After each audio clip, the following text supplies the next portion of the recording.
Folks, Black Star Network is here. Hold no punches! I'm real revolutionary right now. Support this man, Black Media. He makes sure that our stories are told.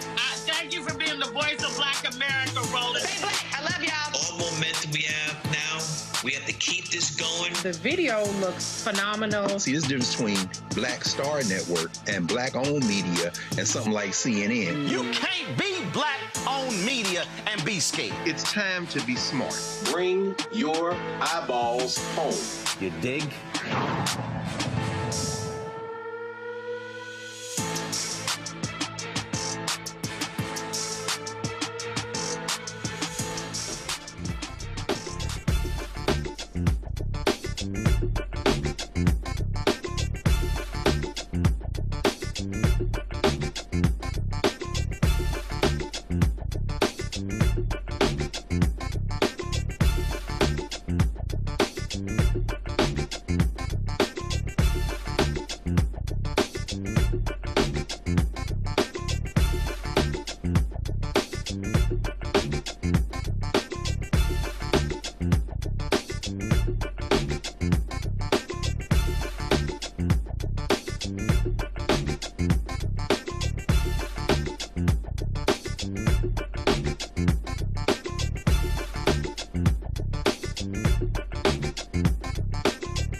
Today's Monday, April 27, 2026, coming up on Roland Martin Unfiltered, streaming live on the Black Star Network.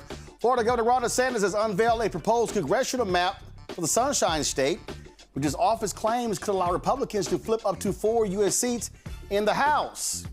Oh, he gave it to Fox News before he gave it to the legislators.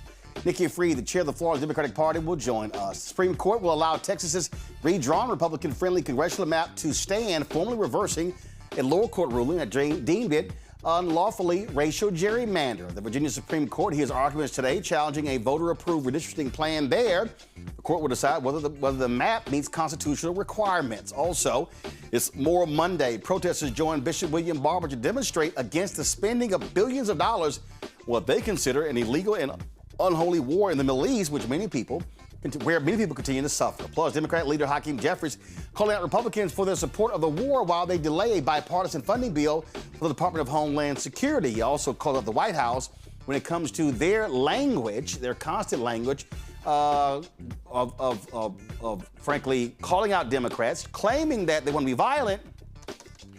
But most of the violent attacks come from the right. Plus, the man from California has been charged with attempted assassination after allegedly trying to force his way into Saturday's White House Correspondents' Dinner. And I got a few words to say when it comes to Trump's ballroom. It's time to bring the funk on Roland Unfiltered on the Black Star Network. Let's go. He's got whatever the miss, he's on it. Whatever it is, he's got the scoop, the fact, the find. And when it breaks, he's right on time and it's rolling. Best believe he's knowing. Putting it down from sports to news to politics. With entertainment just for kicks, he's rolling. It's on go, y'all. It's Roland Martin, yeah. Rolling with Roland now. He's funk, he's fresh, he's real, the best, you know he's Roland Martin now.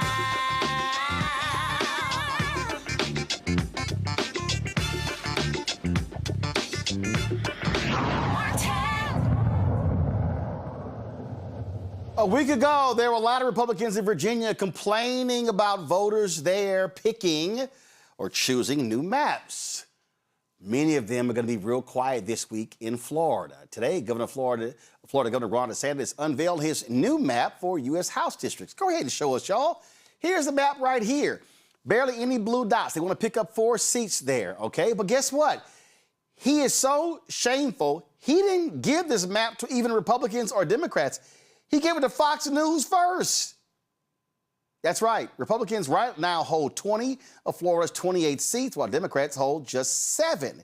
They want to flip 4 of those 7 to the GOP side. Except there's a little problem. There's something called the Florida Constitution. Nikki Fried is the Democratic Party chair for Florida. She joins us right now. Nikki, glad to have you back on the show. So explain to folks watching and listening why that little pesky thing called the Florida Constitution could be a problem. You know, first of all, Roland, at some point, I'd like to come on the show and not be talking about the crazy crap that's coming out of my state. Unfortunately, Nikki, I'm from Texas, and I have to deal with crazy crap from my home state constantly because of people like Governor Greg Abbott and Lieutenant Governor Dan Patrick.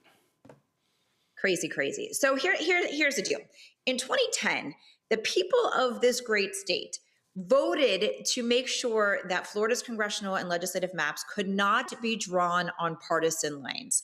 That was done, 67% voted for this in 2010. So it is part of the Florida Constitution that says you cannot draw maps based on partisan lines. And that is exactly what the Republican Party and Ron DeSantis has done. And we really kind of started hearing that this issue back last year when DeSantis was gloating about alligator Alcatraz with Donald Trump and started to spew misinformation about the 2020 census and how Florida was deprived of more seats, even though he was governor during the 2020 census and failed to fund the census in Florida. So he's been playing this game for the last few months here in Florida and now has called a special session that starts tomorrow and has added 2 additional things to the call. Not having anything to do with the fact that Florida is the #1 state that's most unaffordable, that renters can't afford to stay here. Our property insurance is through the roof. Renters can't afford it. Our healthcare system is crashing, and the list goes on and on and on. But here we're going to call a special session to illegally, unconstitutionally draw maps based on partisan lines. Okay, and so now let's be real clear. He did the exact same thing in 2022. Taking away a black district, and then the Florida Supreme Court allowed him to do so. But even with this map, he's got Republicans who are complaining about the map as well, saying they could be stretching it so thin to put Republicans in danger of losing seats. Yep, absolutely, and that's what we continue to see. Even with what was drawn today, and you're right, Roland. Like, he went on Fox News. He went on Fox News with a color-coded map that talked about voter registration differences in the state from 2020 to where it is in 2026. Once again, reaffirming and giving us plenty of evidence to present to the courts, showing exactly what he has done, and it is very much on the partisan lines. And because of doing this, you are not only risking taking away Republican votes from Republicans congressional reelections, but also legislators. We've got a whole lot of House and senators that are sitting in R plus not that many seats. And with an energized Democratic ecosystem, and with the fact that Florida has been overperforming the national average, we have moved left 17 points in every one of our special elections and elections beginning part of 2025. We have flipped 29 seats here in our state since 25. That is everything from the city of Miami mayor to the Boca mayor to flipping Mar-a-Lago House seat to a couple of weeks ago, another Tampa Bay seat. We are building a coalition of Democrats, Republicans, and independents that are rejecting this, all at the same time that they can't afford their groceries and they can't afford to fill up their tanks and they can't afford their utilities. And that's not what's on the call for this week. It's these very radical gerrymandered seats that is going to actually, in this cycle, is going to cost them. I think that, in fact, Florida Democrats are going to pick up a seat, not lose seats this cycle. And the point that you make there, and this is what I have consistently been saying all across the country, the best way to stop what the right wing is doing is to vote. They can be beaten, but folk have to turn out and they have to lose at the ballot box. The reason they've been able to do this is because they've had these places where they have, where they've gerrymandered in the past, where they've created these supermajorities, because people sit elections out. And then they go, well, I don't understand what happened. Because you didn't vote. Yeah. Elections have consequences. And unfortunately, for everybody who is listening, Florida is not a lost cause. By any stretch of the imagination, you just heard my statistics, that since beginning part of 2025, we've launched what we're calling the Pendulum Project, which is year-round organizing in all parts of our state, no matter where the demographic is, red, blue, purple areas, rural areas, city areas, concentrations of college campuses to non-college campus areas. We are going everywhere. So certainly if you're listening to this and you want to be part of it, definitely go onto our website, floridadems.org. But because of this year-round organizing model, we are getting into communities and showing up and listening to what is on people's minds every single day. We contacted over 5 million Floridians last year and another few million this year, because we are taking this organization seriously, that an only way that we're going to be able to turn Florida around is by putting in the work, not waiting 2 months before an election, not putting things on TV, but doing the work on the ground in every community, listening to the voters and building a coalition. And that's what we're doing. We've got incredible candidates that are running for office all the way up and down our ballot that are listening to the voters, and the Republicans have played their hand here in Florida. So don't give up on us, because we have not given up on us. We are putting in the work. We're flipping seats. We're getting incredible candidates to run for office.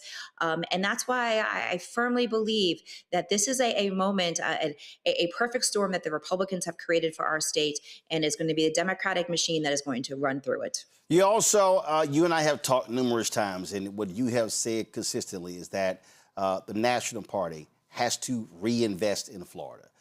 Too often what they've done is they've come in, they've raised millions of dollars in various cities from rich donors there, and then took the money and left and never came back. Democratic House Leader Hakeem Jeffries announced they're going to spend $20 million targeting Republican congressional seats.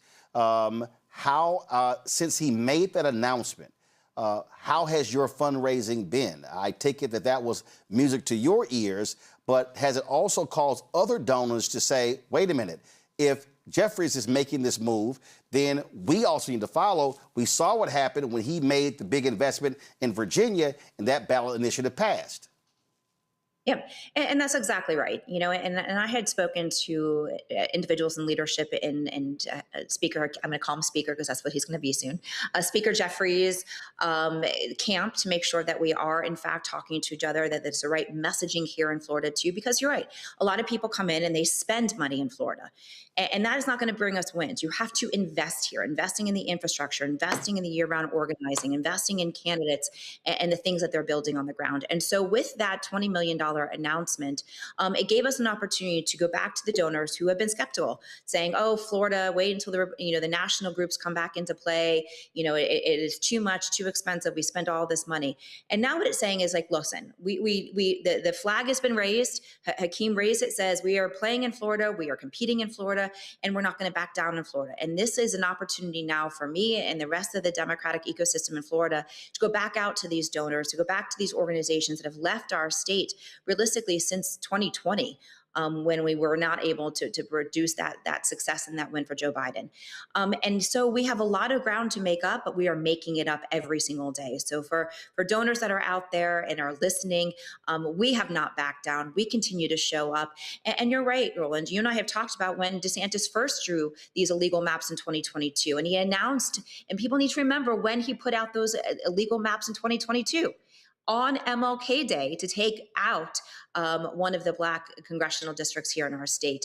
And I made it very clear I knew exactly what he was trying to do. He was trying to get to the Supreme Court of the United States to overturn the Voting Rights Act.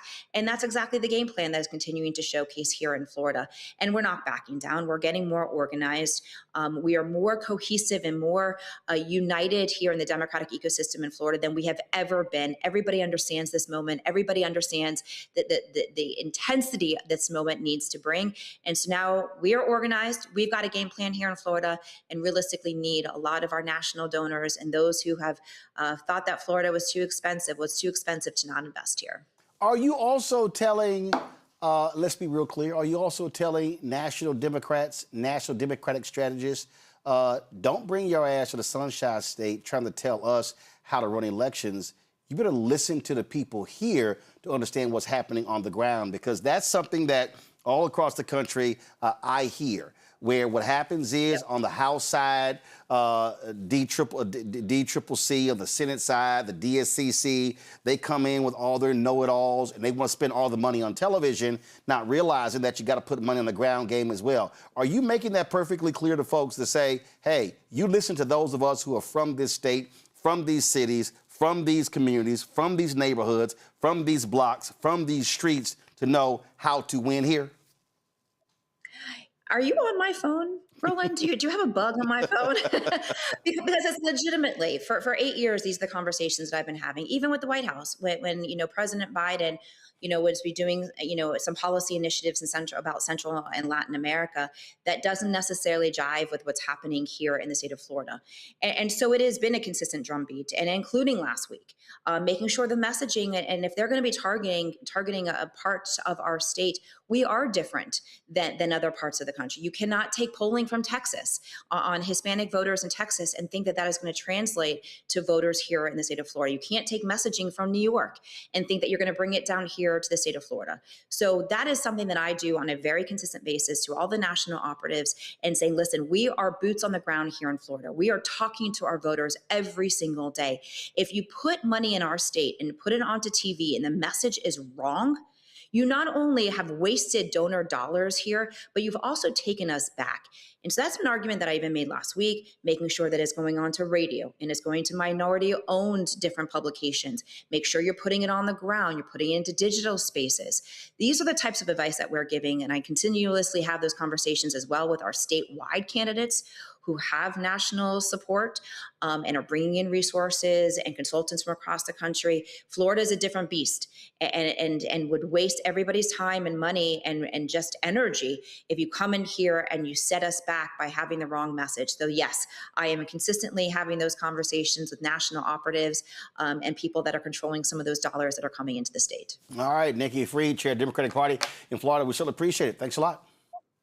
Thanks for having me on. All right, bring my pound, Dr. Omi Congo, the being a senior professor of lectures a professorial lecturer, School of International Service, American University, author of Lies About Black People, How to Combat Racism, out of joining us from D.C. Thelma Anderson, creator, The Public Opinion Court, and author is Shut Up and Prosecute out of Dallas. Dr. Zachary Kirk, educator and content creator out of Atlanta. Glad to have all three of y'all here.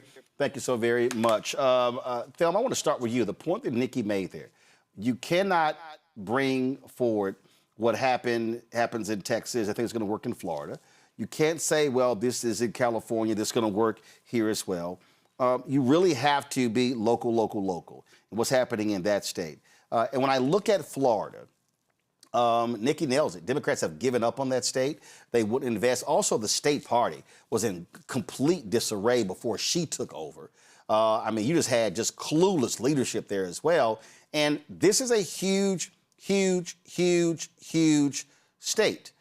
It is in terms of you look at the presidential election. Florida used to be a competitive state. It was a state that Democrats competed in. And often was, so goes Florida, so goes the nation. And when you look at the map, California has the most delegates. They have the largest congressional delegation, 54. When you look at Texas, that's 40 electoral college votes, 40 congressional seats. You look at Florida, you're talking about that number there, 30. That's huge. And so if you're Democrats, you have to compete in Florida if you want any shot at winning the White House. But in this battle right here, it's also important to make the investment to win statewide office, to win congressional seats, to win state Senate, state House, mayoral elections. You got to be organizing the whole state. You can't just give it up. No, I absolutely agree with you. And to see Nikki, and that they have a leader, they have someone that they can pump into that is going to lead them to better results. Now, we are in a time now where it's more of an option for them to go back into and refuel, because we know that when you give up on something, you got to come in and you got to recalibrate and you got to refuel.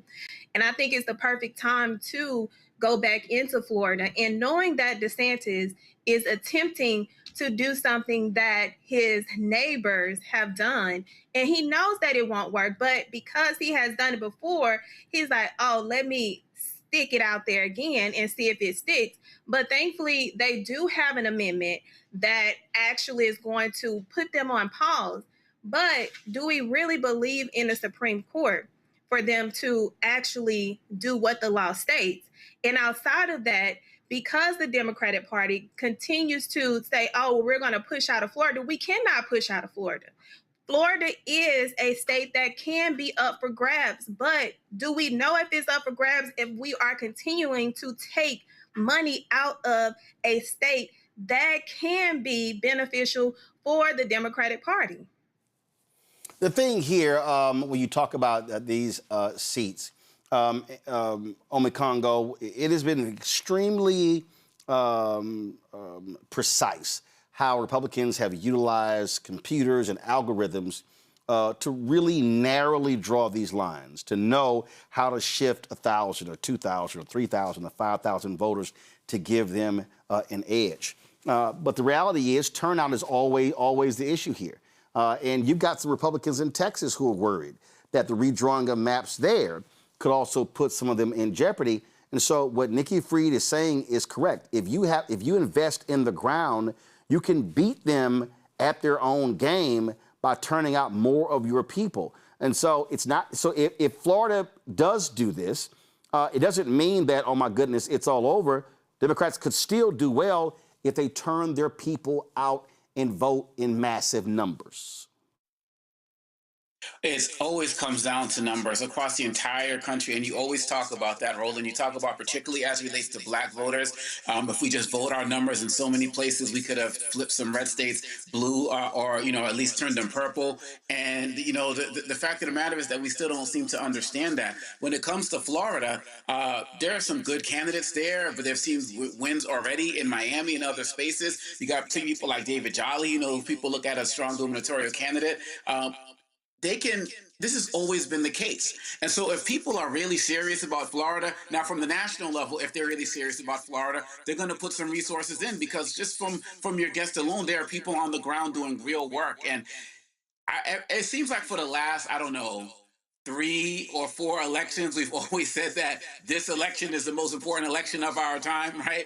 And it seems like this is the most important election of our time right now. And if people are not really getting the message now, after all of the shenanigans that Ron DeSantis is pulling, this guy is doing everything he can to get some type of job in Washington, D.C. with the Trump administration, and they're not having it. I mean, I believe he fired Susie Wiles from his administration in Florida. She's not having it. So for him to go to Fox, right, as opposed to actually coming to the people of Florida. And I'm with Thelma on this. Like, I don't trust the courts in Florida, right? But the numbers, the overwhelming numbers. But I'm also frustrated at the fact, Roland, that Democrats always have to overperform in order to be able to have substantive wins, whereas the Republicans continue to make it harder to vote and easier to cheat so they can squeak by in the smallest way possible. And then people say, oh, yeah, this is the consequences of elections. But hey, this is where we are, and we have to continue to keep that eye on Florida and support Florida with our dollars. And the Democrats, the National Democratic Party leadership, they need to get on board and let the Floridians lead, as opposed to coming in with some cookie-cutter approach to how this is going to get done. Zachary, it really is. Listen, there's a Republican Supreme Court there in Florida. But again, no one knows. I mean, today in Virginia, the lawyers for the Democrats and Republicans went there, and the Democratic lawyer got pounded by Supreme Court members when it came to the ballot initiative there. Now, it doesn't mean you know how they're going to vote, but the bottom line is you don't know. But this is one of those things that if you're Democrats, you have to assume that the Republican supermajority in the legislature will rubber stamp what DeSantis wants to do, and then their whole goal is, hey, we got the courts on our side. It's going to go to the Florida Supreme Court. We think they're going to rule in our favor, and so that's what you have to deal with here. And so if you're Democrats, you fight as much as you can, but your real goal is to spend the time between now and November. Well, as always, enlighten, educate, inform, to turn your people out and overwhelm the ballot boxes come November. It's the only chance that we have to maintain and win. That's it. Like, the people of Florida, look, you know what you got to do. And not just, and that's, again, exactly what Roland said, but not only the people of Florida, listen, talking to your viewers, all of us in the United States. In Virginia, Democrats did the right thing. In California, Democrats did the right thing. They put it on the ballot and they let the people vote. That if you're going to redistrict, if that's what you feel that you have to do as a political leader in a state, then put it on the ballot. Let the people decide, not your gerrymander state legislators like what you have in the state of Texas, like what you have happening in the state of Florida, like what you may have happening in South Carolina. This needs to go through the people. Like what you had happen in North Carolina. It needs to go to the people. And so they're the ones who have the right to make the decision as to what's going to happen, who's going to represent them. And we can fight this in Florida, and we can win this in Florida, but the people have to come out. Personally, I firmly believe that today Ron DeSantis fucked up. Okay, that's what I believe. I believe that's exactly what he did, because you took districts that were plus 10 Donald Trump and you turned them into plus 5. You took away a huge advantage, and he is, the whole entire Republican Party, they are underestimating this man's vulnerability on the party. They are underestimating his level of unpopularity and how the people in this country, black, white, and otherwise, everybody, they're unhappy because they are broke. They cannot put gas in their cars. They cannot feed their families, and they're losing jobs left and right. And that is going to show up in November across this country, and it's going to hurt Republicans in ways they have no idea. We can win this, but it's going to take all of us working together to do it. Overwhelm the ballots and throw some money at the state. Throw some money at the state, people. All right, folks. We talk about Virginia, where the Supreme Court heard arguments today about whether the state's new congressional map, approved by voters last week, should be allowed to take effect. The latest in this nationwide battle between Democrats and Republicans. Here's some of what happened in today's hearing. There's the discussion of the publication requirement and whether there should be a publication requirement. And Mr. Slaughter states in no uncertain terms that the whole reason for removing the publication requirement from before the next general election issue is that the idea is that the people get to get educated before they vote to ratify it. And so therefore, that is when people need to be educated, is when they actually vote. And so if we're talking purposivism here, if we're talking about the purpose of protecting the people's vote and protecting the people's ability to weigh in, then I feel like it would be patently unfair to override the people's vote because of a concern that they had not gotten to the opportunity to voice their opinion months earlier. Regarding the special session surviving the convening of a general session, do you have any authority other than constitutional silence? No, Your Honor, there's no authority one way or the other on it. It really just comes down to the fact that, and there is one thing I do want to correct on the record about that, though. There's a lot of discussion of 611 or 612 days of continuous session. But to be clear, the legislature did business a grand total of 14 days. They were not. But contends they were in session the entire time. They didn't have to pass a new resolution by a supermajority or have the governor call them back in at their option. And weren't they actually pro forma continuing the session the entire time? Yeah, they recessed the session several times. But the bottom line is, Your Honor, they were actually in session for 14 days. So the session lasted the entire 2 years. Whether they did business during the session is a different question. Well, perhaps, Your Honor, but the bottom line is there's no reason to start talking about how this legislature created some non-citizen or professional legislature. They were in for 14 days. They didn't violate any concept of a citizen legislature by remaining in recessed session for a long period of time. They only actually did business for 14 days. And so given that, and given the fact that there is no authority one way or the other, but the bottom line is that they weren't converting themselves to a citizen legislature. I really don't think that there's any constitutional argument that they somehow violated their powers as a legislature to continue the session. Unless there are any further questions. I have one, but I didn't want to eat into your time on the 3 issues that are before us. My understanding is there's additional lawsuits that are working their way through the courts.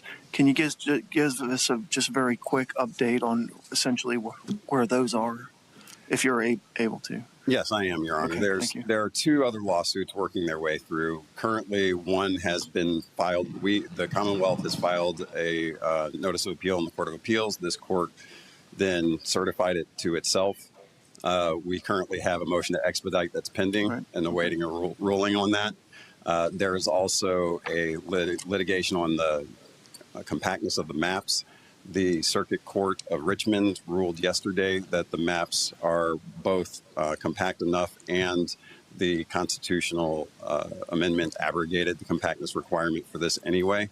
And we have not seen any response to that just yet, but that was yesterday. Was that a final order on the merits or a final order on a request for an injunction? That was an order on a request for an injunction, Your Honor. So, to the best of your knowledge, there's no final order in that one?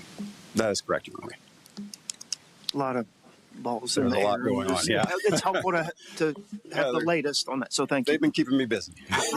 We figured you'd be the one who would know. Fair enough. Thank you. All right, thank you. Thank you, Counsel.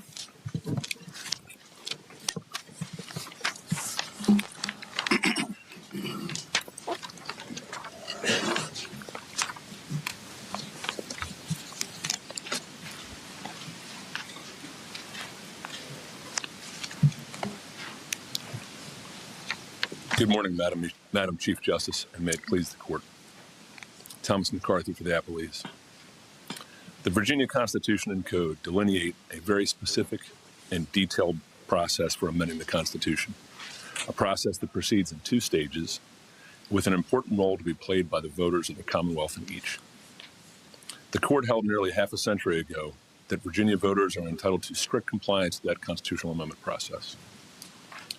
Yet a bare partisan majority of the General Assembly rammed the proposed amendment through the legislature, departing radically from the mandated constitutional amendment process and historical practice, severely undermining the rights of Virginia voters, and indeed undermining confidence in the results of the very referendum itself. When you say a bare partisan majority rammed it through, that sounds like an argument about something that they shouldn't do. but we're only concerned with what they couldn't do. It doesn't matter that it passed by one vote, and if it only passed by one vote in the General Assembly, if they have the power to do it, or if they followed the right procedure. They clearly have the power to do it. The question is, did they follow the right procedures? So I would ask that you focus your argument on that.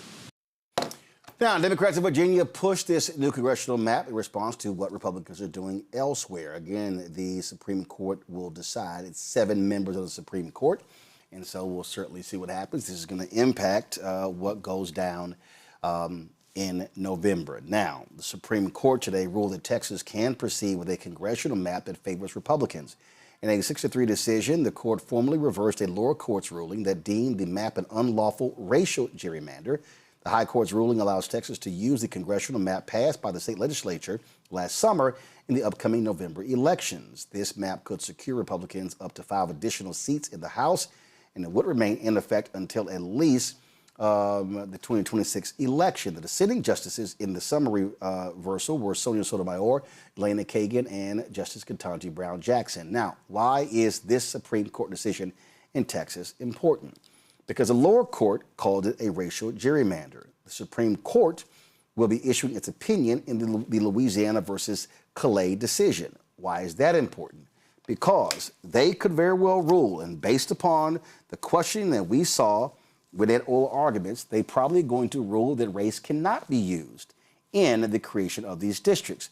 Now, this is important because that's why DeSantis is doing what he's doing in Florida. He believes that that's exactly what is going to happen, that the Supreme Court is going to rule in favor of Republicans in this because they're fighting the creation of a second district in Louisiana. Now, here's what's crazy. Supreme Court previously ruled that the district was supposed to be created. But then the same Republicans came back and then tried to say, well, we shouldn't be using race at all. That's what they're going to be deciding.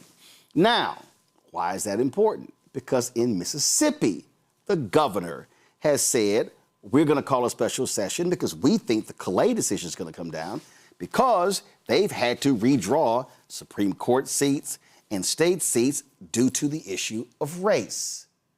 Back to my panel. Congo. And this is the thing that people have to understand. All of these things are commingled. And so what is happening? These Republicans in Mississippi, in Florida, in Alabama, in Texas, in South Carolina, in Arkansas, in Georgia, Tennessee, North Carolina, all of these southern states, they're sitting here going, oh, man, let's see what in the hell goes down. And so we're now talking about if the Supreme Court rules for the Republicans in the Louisiana versus Calais decision, then what you're going to see are Republicans literally try to wipe out as many as 20 Black and Latino congressional seats all throughout the South using this particular decision. So that's why this Texas Supreme Court ruling is important, saying, hey, forget the lower court ruling saying it was a racial gerrymander, because remember, the Supreme Court ruled that they had no role in political gerrymandering. And that's what unleashed all of this mid-decade redistricting. Now what they're going to likely say is there's racial gerrymander. Hey, we got no role in that. And so that could lead to a wipeout of seats. So people need to understand why voting is important. And you're going to see with this Supreme Court decision, and we believe it's going to go against people of color, it is going to cause a massive shift in Black political power, and it's going to wipe out a lot of Black political power. I mean, and you add to that what's gonna happen in that decision relating to the Voting Rights Act as well, and they are, as a word has said, with surgical precision, targeting all aspects as it relates to Black empowerment through the political process and voting. As I said earlier, they want to make it easier to cheat and harder to vote. If we don't come out in these overwhelming numbers, it's I don't want to say lights out, because we've been in worse situations and we fought for these rights, but all of the struggles that we've put through to get to this point, you know, with the Civil Rights Act, the Voting Rights Act, it's all being wiped away, and they're doing it slowly. And I just don't understand for the life of me how slow Democratic leadership has been as it relates to responding to this. They're so reactionary, and it seems like day by day, Republicans have cookie cutter legislation already in store that they're using, that they're passing around to their colleagues in different states. They already know which judges and which courts they're going to target. They already know what they're going to push to the Supreme Court. And we have some fighters out there like Mark Elias and others, but it seems like the Democrats are just always behind as it relates to this, even when they're in power in certain places. And so it always comes down to the people. And it's unfortunate that we don't have leadership that's as strong, that listens to people like you as they should, because Roland, again, you've been one of the people at the forefront of talking about this. And I mean, some Democrats do get it, but not enough. And since the Democrats don't get it, all we really have right now is the people. All we have is independent media sources like this, lawyers who are out there really doing their work, grassroots organizers who are out there in organizations that you talk about supporting all the time. And for everybody out there, this is why Roland's always saying, send the money to the local organizations doing the work, or the grassroots organizations doing the work, as opposed to the national Democratic leadership, because it seems like at many levels they don't really know what they're doing. But this is an all hands on deck approach, and you really laid it out of how it's happening across the country, particularly in the southern states, and it's only going to get worse if we don't act right now. See, Zachary, what I need black people to understand, I'm not having primarily, I'm not making a Democratic argument. I'm making a black argument. I'm making a Latino argument. Now, what I'm also doing, though, is looking at the reality of where is black power. Okay? The 4 Republicans in the House, they're going to be gone come January. Okay? Wesley Hunt ran for U.S. Senate, couldn't seek his seat. Byron Donalds is running for governor. If he wins or loses, he can't run for his seat. Burgess Owens was afraid to run after they created a new Democratic seat in Utah, so he chose not to run. John James is running for governor of Michigan, so therefore giving up his seat. So facts are facts. If you're African American, our black political power is on the Democratic side. So what I'm trying to get our people to understand is that what they're doing, and I have been saying this consistently, and for all y'all black people, it's amazing that people got lots to say about Megan and Klay Thompson, which ain't got nothing to do with political power. It's amazing. Folk got a whole lot to say about everything else, but what we're talking about here is going to have a direct impact on billions of dollars flowing out of our community if Republicans are able to wipe out black political power, Zachary. Nothing but love to the stallion. Nothing but love to the stallion, Megan. I don't give a damn who they dating, who they not dating. I don't care. I'm real clear on this show. I don't care who you're dating, who you're marrying, who you're sleeping with. If you have a baby, if you're getting divorced, that people spend way too much damn time on folk personal business. My issue here is this is about literally the survival of our communities. And folk who spend more time on bullshit and not real stuff gonna wake up come January and go, oh my God, what the hell happened? Like folk did on election night, November 2024.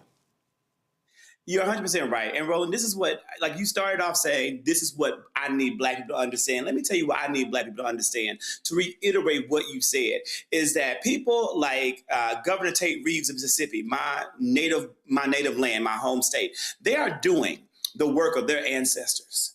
They are doing the work of their ancestors. These Republican governors in the South who are fighting here, ready to redistrict, pens in hand, people, pens in hand, ready to carve us out, ready to dilute and end black voting power in this country. They're doing the work of their ancestors. And I need all of us to do the work of our ancestors. Our ancestors fought diligently with all they had to ensure that we will be in a place in the future where we could vote, where our votes matter. We stand on their backs. They lost everything, including including many of them their lives, to cast a damn vote. And here we are in 2026, uninvolved, uninterested, unwilling to get up off of our black asses and do the exact same thing. We have to show up in record numbers. The reality is, we can still win these seats. We can still maintain control and have black voting power in this country if we take action. 90 million Americans did not vote in the 2024 election that were registered to do so. We can continue forward. We continue to make progress, but we've got to stay involved and we've got to vote no matter what anyone out there says to hold us back and to curtail us and disenfranchise us and push us to the margins. We can't go there. We are losing too much. Donald Trump asked in 2016, what do you have to lose? We're living in 2026, 10 years later, and we're losing every goddamn thing, everything. That's why black unemployment is at 7.9%. We have to continue to show up, we have to continue to fight, and we have got to continue to do the work of the ancestors. See, the thing for me, Thelma, you know, I had some folks hit me and they were like, you know, Roland, 300,000 black women lost their jobs in 2025. And I said, I know. And almost 500,000 black men and black women losing jobs. Black male and black female unemployment has gone up under Donald Trump and MAGA.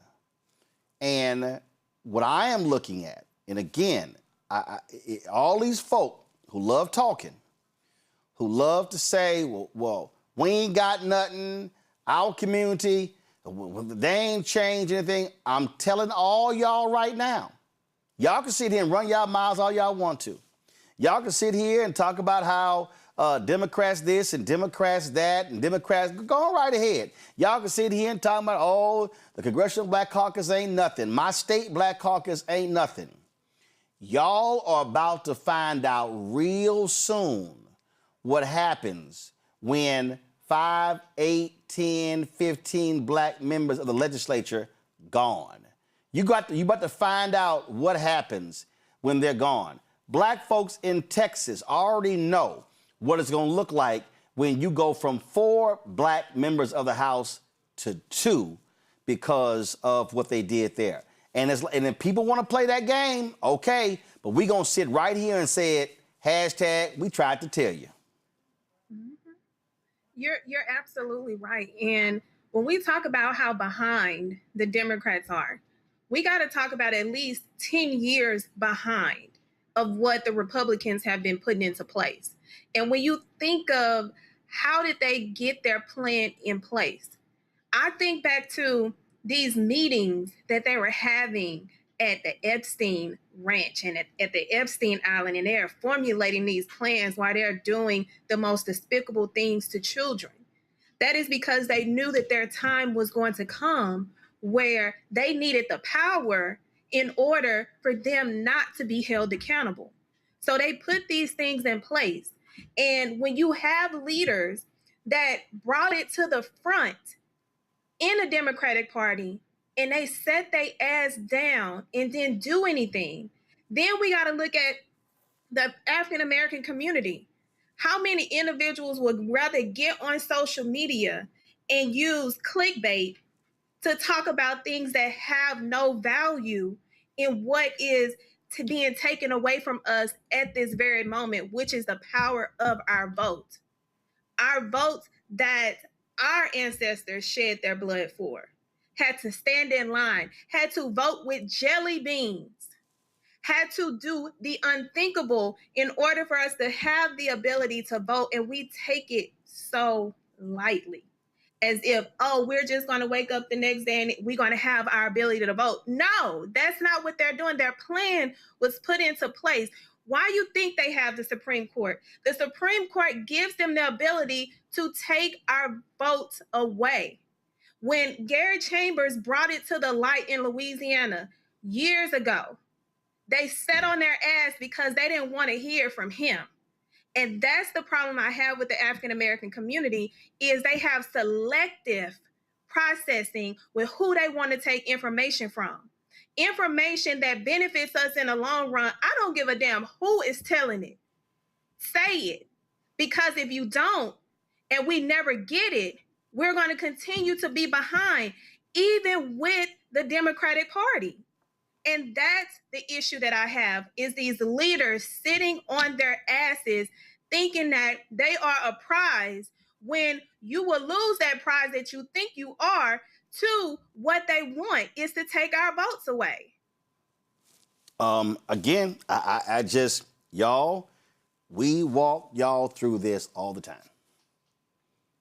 We walk y'all through this. We walk everybody through what were going to be the implications of Donald Trump winning in 2016. We told you. Everything we told you happened. We told y'all what the implications were going to be if they win in 2024. We told y'all about Project 2025. We sounded the alarm. We told y'all about the courts. We told y'all about what they wanted to slash. And all these folk, and you got some Negroes out here. Oh, Trump ate too. I saw some fool talk about, oh yeah, you know, I told y'all Trump did some good things, and there was a black woman who got sick back in the day, and he went and paid her medical bills. So you think that negates him being a racist? That was Trump trying to get some media attention. See, we tried to tell y'all. And see, what I need people to understand is that what the Republicans are doing right now, listen to me clearly. I need all y'all to listen to me clearly what I'm trying to tell y'all. What the Republicans are doing, they're saying, if we dismantle the districts, we dismantle the policies, we dismantle the infrastructure, even if they win the White House in 2028, it's going to take 20, 30 years to reconfigure it. Let me say that again. I need everybody listening to what I'm saying. Republicans are looking at the 3 Reconstruction Amendments, the 13th, the 14th, and the 15th Amendments that were passed by the radical Republicans who opposed slavery during that period that led to Reconstruction, the 13th, 14th, 15th Amendments. What then happened? You had the Great Compromise, you had the election of 1876. You had the Great Compromise of 1877. You then, of course, had the Supreme Court making various rulings. And then you had, of course, the Plessy versus Ferguson ruling in 1896. That Great Compromise of 1877, listen to me clearly, the Great Compromise of 1877 led to the wiping out of black political power all across the South. 1890, the Republicans, in Mississippi, the white folks there said, oh, hell no. No, hell no. We can't have this. So they had a state constitutional convention in 1890 where they took the right to vote away from black people because the white folks said there's too many of these black people who are winning office. Because after the end of slavery, from 1865 through 1876, y'all, 1865 to 1876, black political power, they wielded that power quickly and decisively. They passed laws all across the South. There were more black state legislators in South Carolina than white. And they said, no, we can't have this. So what happened? A contested election in 1876 leads to the Great Compromise of 1877, effectively ending Reconstruction. You had the storming, the coup of Wilmington, North Carolina, and they begin to wipe out. And that's when Congressman White gives his speech, his famous Phoenix speech from the floor, because he was the last remaining black member of Congress. He gives that speech. Did y'all do the math? The Great Compromise of 1877, Plessy versus Ferguson, was 1896. That's 19 years. With these people, and then 1896, you don't see another civil rights bill. Last civil rights bill, I think, was 1875. You don't see another civil rights bill in America until the watered down one in 1957. And then you get to the 60s. And so what today's Republican Party, not the radical Republicans in the 1800s, today's Republican Party is aligned with the Southern Democrats of the 1800s. Today's Republican Party is sitting here going, how can we dismantle as many of the laws and the rules that were put in place during the Civil Rights Movement and after the Civil Rights Movement? Contracts, education, housing, health, dismantling the billions in grants. Because when you take the grant money away, you're now destroying the organizations. Y'all to hear what I said. You take the grant money away, they're destroying the organizations. The organizations are within the communities. And so now, when you choke off the money, you no longer are seeing the results. What did Doge do? Doge choked the money off for AIDS programs in African countries. A year later, what are we now seeing? The rise of AIDS in those African countries. And so what I need, black folks, and we love commenting on bullshit on social media. What I need y'all to understand is that what we are seeing right now is the targeting of anything black and everything black.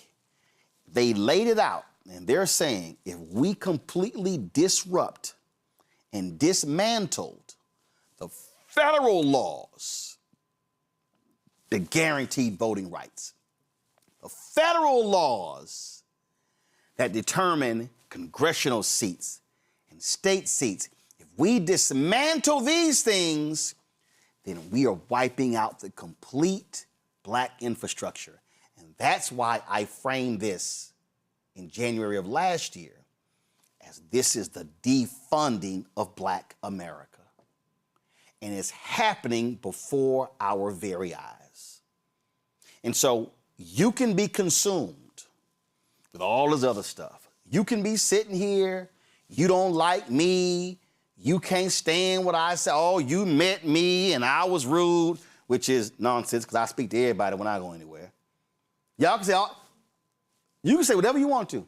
You can sit here, y'all can trash me on Threads, Twitter, Instagram, all over the place, but I'm not lying. And I'm telling you right now, black people, if this continues, and if we do not vote, and I'm gonna take a break, and I'm gonna show y'all what happens when we don't vote. The last election was the largest gap in white-black turnout in 30 years. I need y'all to understand. We scared the shit out of them in 2008. In 2008, black people, by percentage, voted at a higher rate than white people did for the first time in American history. And that was with the election of then Senator Barack Obama. That was 2008. 2010, many of us who showed up in 2008 didn't show up in 2010. And then you had the Shelby County versus Holder case that was decided by the Supreme Court and that gutted Section 4 of the Voting Rights Act. And that's when they began to fight the Voting Rights Act, shut down polling locations, change voting rules, put in voter ID, because they saw with their own eyes the power of black voters. And they said, no, we can't handle this. And what has been our response since? We have had fewer of us voting. And each election since 2008. I've always said, when you show what you are capable of doing, you got to keep showing them. And you got to keep turning out. They are absolutely scared of the future of Black people and Latinos and Asian Americans being in charge. My book is called White Fear: How the Browning of America is Making White Folks Lose Their Minds. This is the book, y'all, and I laid it out. And I'm telling you right now, what I am laying out to you is exactly what is going on. And I'm telling you, if we continue to play games and to be talking about every other thing and ain't got nothing to do about our future, we gonna look up and we gonna see, and we already seeing it, we gonna see scholarship programs wiped out. We gonna see Black health programs wiped out. We gonna see education opportunities wiped out. We're gonna see Black political offices wiped out. We're already seeing last year, Biden-Harris, $10 billion in federal contracts going to Black-owned businesses. Well, only 2%. That sucker's already down to 1.2% under Trump. So if you lose economics, education, health, civil rights, social justice, they've wiped out your Black infrastructure. And that is their aim. So, folk, I'm telling you right now, you can mark it down at 7:02 p.m. Eastern on April 27th. If we sit these elections out and let them win, and when it happens, y'all mark this moment. You cannot say you weren't warned. You cannot say the flag was not flown. You cannot say the siren was not sounded. Because it is. We're going to keep hitting it every day, whether the haters like it or not. I'll be right back.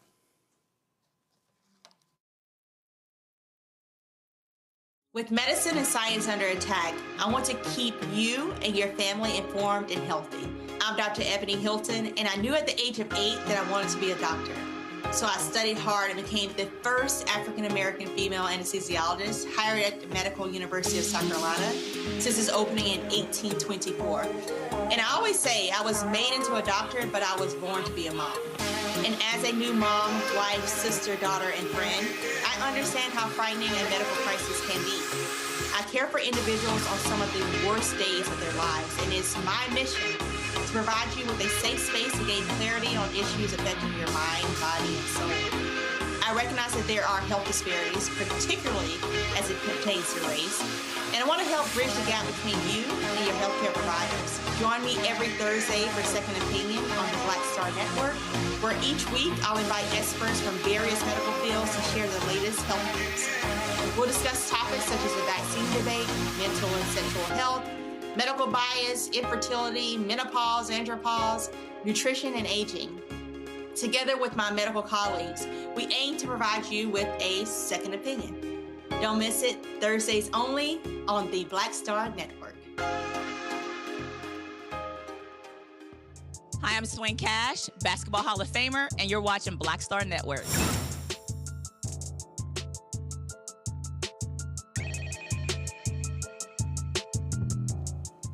Folks, today in D.C. was Moral Mondays, and repairs of the breach organized several protests in D.C. right down the street from us, really a block away. They protested what they call the illegal and immoral war in the Middle East. The Trump administration is spending billions of dollars on warfare while people are suffering. Bishop William Barber made it known that they are standing against the policy of violence, abandoned communities, and the normalization of destruction. Today, we are here for the third Moral Monday. Stop the war and save lives. Say that, stop the war, and save lives. And we are in 16 states and in Canada today, clergy, moral activists, impacted people are gathering. But we made a decision that today we needed to engage in deepening the call.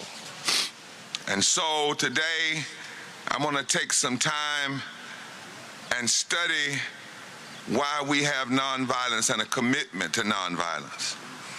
We're asking 1,000 clergy beginning today and impacted people to go online, and in a moment you will hear it. This is a special declaration and prayer to make the commitment and to send it to every member of Congress, because we must make sure, as one of the principles of nonviolent direct action, that people know exactly why we're doing what we're doing. For it may not change them immediately, but surely it changes us and keeps us focused on why we must study war no more.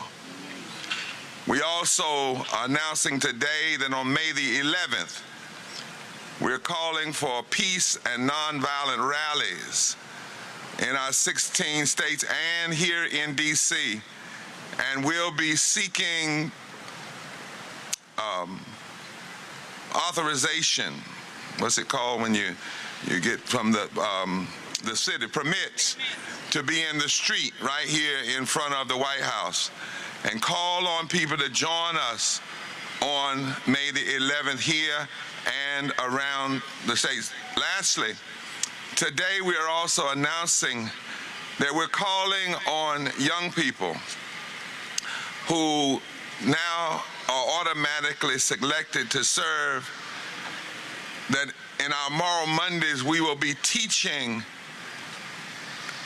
the basics of conscientious objection and giving young folk a place they can come and announce their public statement against war, and how and what the process is for engaging in conscientious objection. Why these three things? Why this deepening? Give me a moment as we talk to people around the country and around the nation and those of us who are here.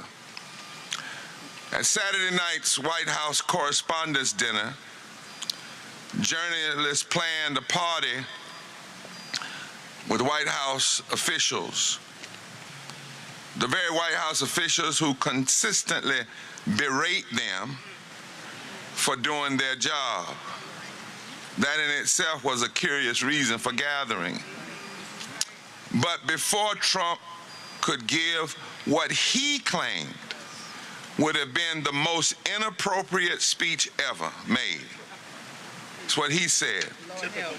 The event was interrupted by Cole Thomas Allen, a 31-year-old man from California who fired at Secret Service agents while attempting to storm a security checkpoint. Allen was taken into custody with no officers or guests, and no officers or guests were injured.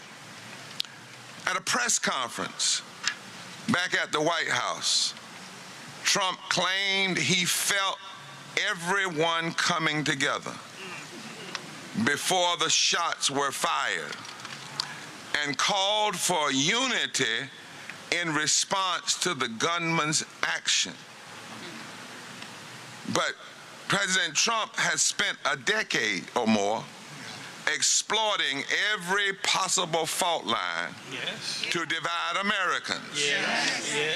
He has incited violence against members of the media at rallies, and he kicked off the celebration of the United States 250th anniversary in Des Moines, Iowa last July 4th by declaring hatred for Democrats and others who would not support his dramatic cuts to nutrition assistance and health care, which are also forms of violence.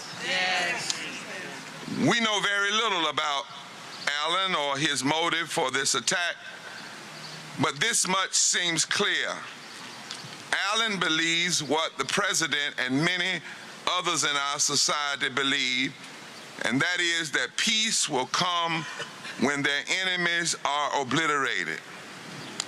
And they must use violence to win the world that they want.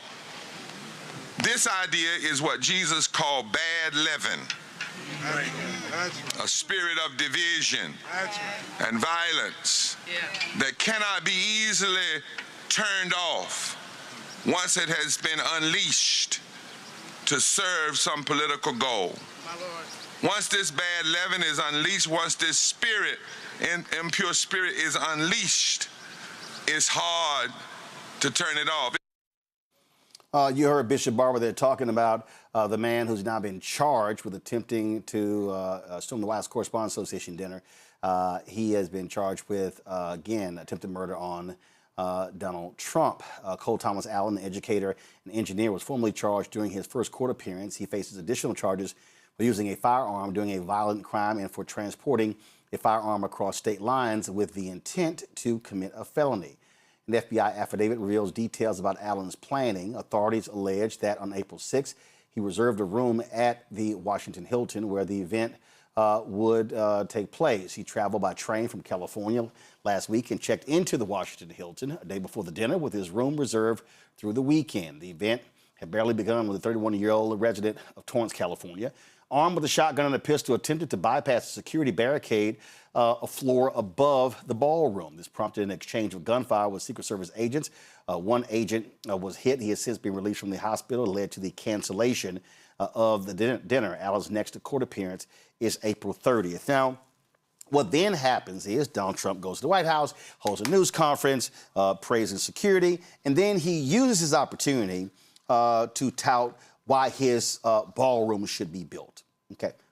But y'all, and then, of course, what we've now seen is this unleashing of attacks on Democrats saying that, oh, the leftists are what's wrong with this country and they're the violence that's taking place. Well, the first guy who tried to shoot Trump was a Republican. The second dude who had a gun at Mar-a-Lago was a Republican. This dude was a registered independent. So you got all that going on. So we're going to talk about that. But here's what is quite interesting. So Trump uses this moment to tout his ballroom, and the right wing follows. And you got Senator John Fetterman, others like, oh, yeah, we need to build a ballroom. So let me help y'all out who don't know anything about this. The White House Correspondents' Dinner is put on by the White House Correspondents Association. That's not a White House organization. That's a group of journalists. The dinner, the occupant of the White House is an invited guest. It's not his dinner. So this notion that you can just move it to this ballroom is a lie. Okay, here's the other thing, y'all. Trump's ballroom, it's supposedly only going to be able to hold 650 people. You know there were more than 2,000 people at the dinner on Saturday night? So the ballroom is going to be too small.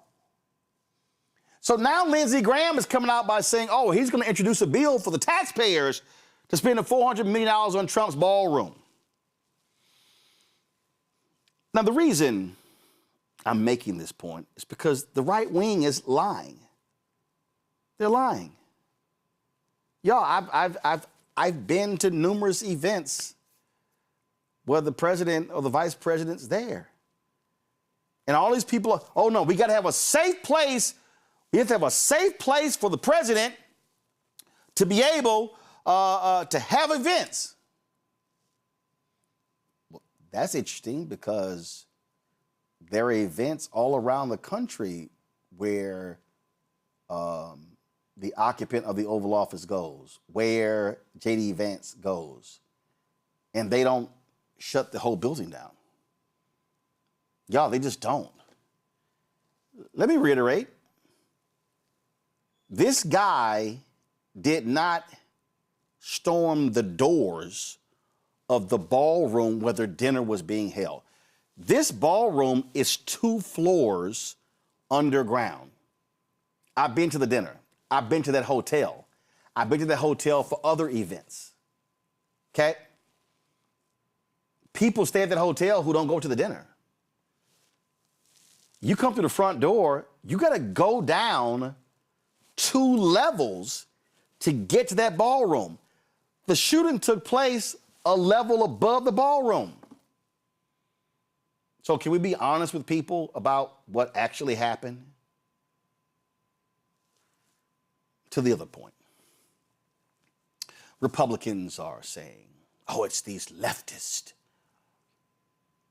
They're so violent. I'm sorry.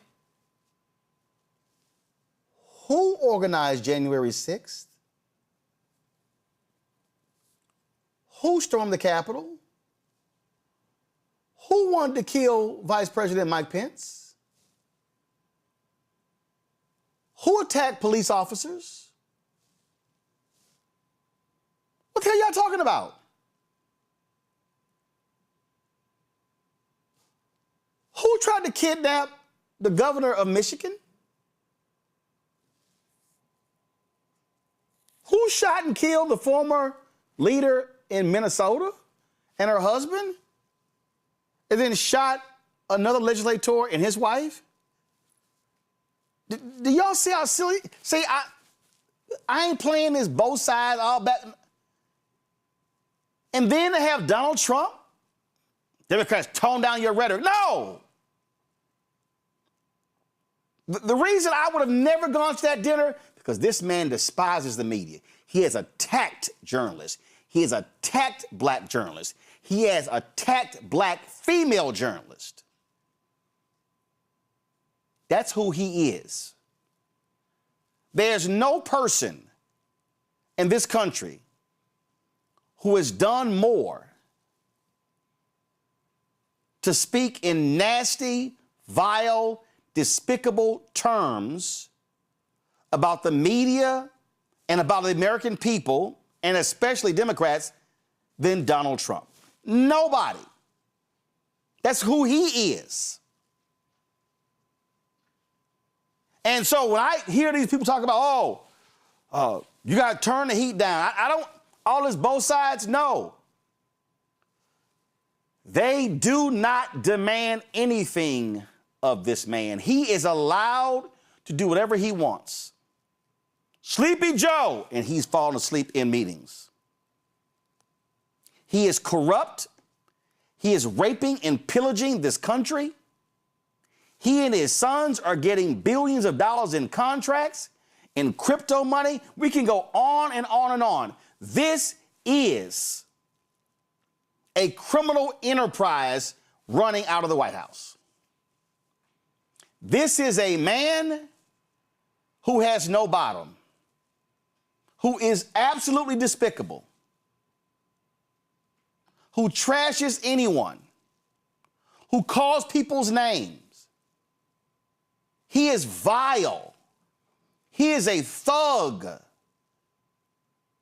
And we're supposed to listen to him and his chief liar, Carolyn Levitt, and the rest of these people? To any House Republican or Senate Republican or state legislator, y'all laugh at the pathetic things that comes out of this man's mouth, and y'all think it's cute? And now y'all want to call Jimmy Kimmel saying, oh, he should get fired because he made a joke. For all y'all who voted for this on y'all. This on y'all. This is y'all's guy. And I'm telling you right now, if Biden or Obama or Clinton had acted even 1% in the same way this thug has acted, the howling and screaming from the right wing would be unbearable. They lost their minds over a tan suit. But they're silent. Laura Ingraham, Sean Hannity, Martha McCallum, Will Cain, and all of Fox News, and Salem Radio, and Scott Jennings and Newsmax and OAN, all of y'all, they're silent as this man demeans and degrades everyone because that's just Donald being Donald. He has no right to tell anyone to tone anything down when that's what he should be doing. Go to my panel. Zachary, your thoughts. Everything that you said is 100% true, Roland. I love it 100%. Like, laid it out. This has been I was literally sitting here taking notes and writing down and digesting all that you shared. And one thing that I want to bring up that you said earlier about, when you broke down the voting rights, you broke down the book, right? Like, I have one copy of the book. I'm about to buy me another copy because support is a verb. And I'm going to take all that information and it's going to be digested and put on my platforms as activists because you laid it out perfectly, as you always do. This is a critical time and I appreciate it.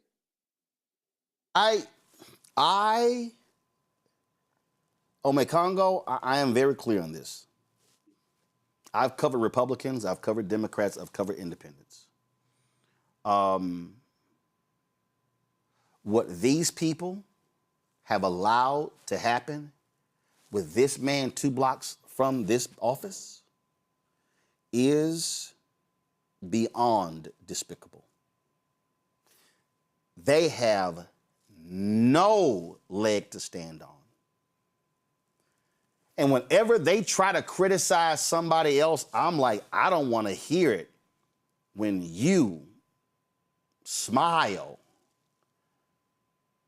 and cheer on the filth that emanates from this man's mouth, and then they dare try to say he's a Christian. Yeah, it's despicable and it's disgusting. And this whataboutism, this both sidesism, that's one of the things that it's just angers me the most when I watch some of these guys. I was watching Dana Bash, not watching her, in the car, Dana Bash on CNN and Jamie Raskin. Do the Democrats need to tone it down a little bit? And Jamie Raskin was like, well, what is it exactly that we said? It's like the people who are being asked to do this, these Democrats, they need to put these journalists or so-called journalists and talk and hosts, they need to put them on the spot, like run it down, saying because and Dana Bash is like, well, you all say that he's terrible for the country. Well, first of all, that's a fact, but why can't you say that and not be accused of fomenting violence? And then you say nothing about Trump, who is fundamentally a violent man. Whether you're talking about the rape charges, whether you're talking about all of his rhetoric about, beat these guys down, I'll pay your bills. Back in the day, we used to carry these guys out on a stretcher, like from the very top. And you notice whenever Democrats suffer any type of political violence, whether we're talking about the representatives in Minnesota that you mentioned, or Nancy Pelosi's husband, they never come out and talk about toning anything down. And they never really get asked about toning it down. And on top of that, they joke about it. Oh, look at that. We need to have a wall at the border, just like Nancy Pelosi has a wall around her house. Oh, but I guess it didn't really work as much, huh? That's what Trump said. Oh, how's her husband doing? I heard she's not doing her. And he makes these jokes while the Republicans laugh.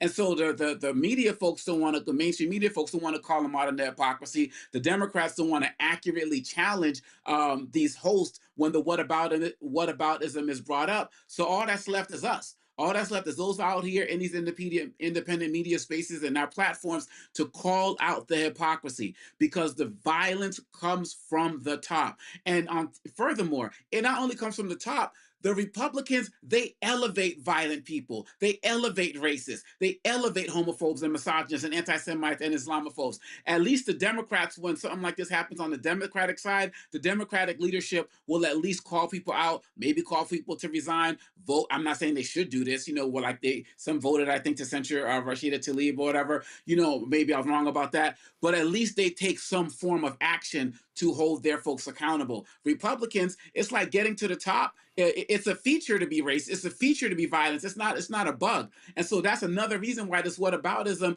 is absolutely fake. But let's be mindful of it, Roland. Last thing I'll say, at the White House Correspondents' Dinner, CBS, who's now officially in the hands of the Ellisons and Trump, they had 15 tables at the White House Correspondents' Dinner. So this media is already wrapping itself around catering to Trump just by who's owning these outlets alone. So we're only going to see more of the whataboutism from the networks that they own, or the people possibly like Dana Bash who are auditioning to stay on once they take over CNN. Again, I mean, we're going to call it like it is. Again, what these people are saying and doing, it's abundantly clear. I just need people to understand what's going on. And this man hates. He hates the media. He hates any media that doesn't kiss his ass. And he relishes being able. He relishes being able to slam reporters at altar, and he specifically is and consistently is attacking black journalists, black female journalists, Thelma. And what drives me crazy, you're there in Dallas to sit here and have to listen to Texas Governor Greg Abbott and Lieutenant Governor Dan Patrick, who tries to act like he is just this super holy, super Christian, and they will stand with this evil man at every turn. Listen, we got to call it like it is, just like you said. This is not just a Republican problem. This is a world problem, because the world allowed this to happen for him to get into office. And when I'm thinking about this White House Correspondents' Dinner, when has this ever happened before? And we're talking about, oh, we need to protect the president. Well, maybe he needs to stop showing up so other people can stop being put into danger. Because when you look at the landscape of it all, it gives setup how relaxed they were.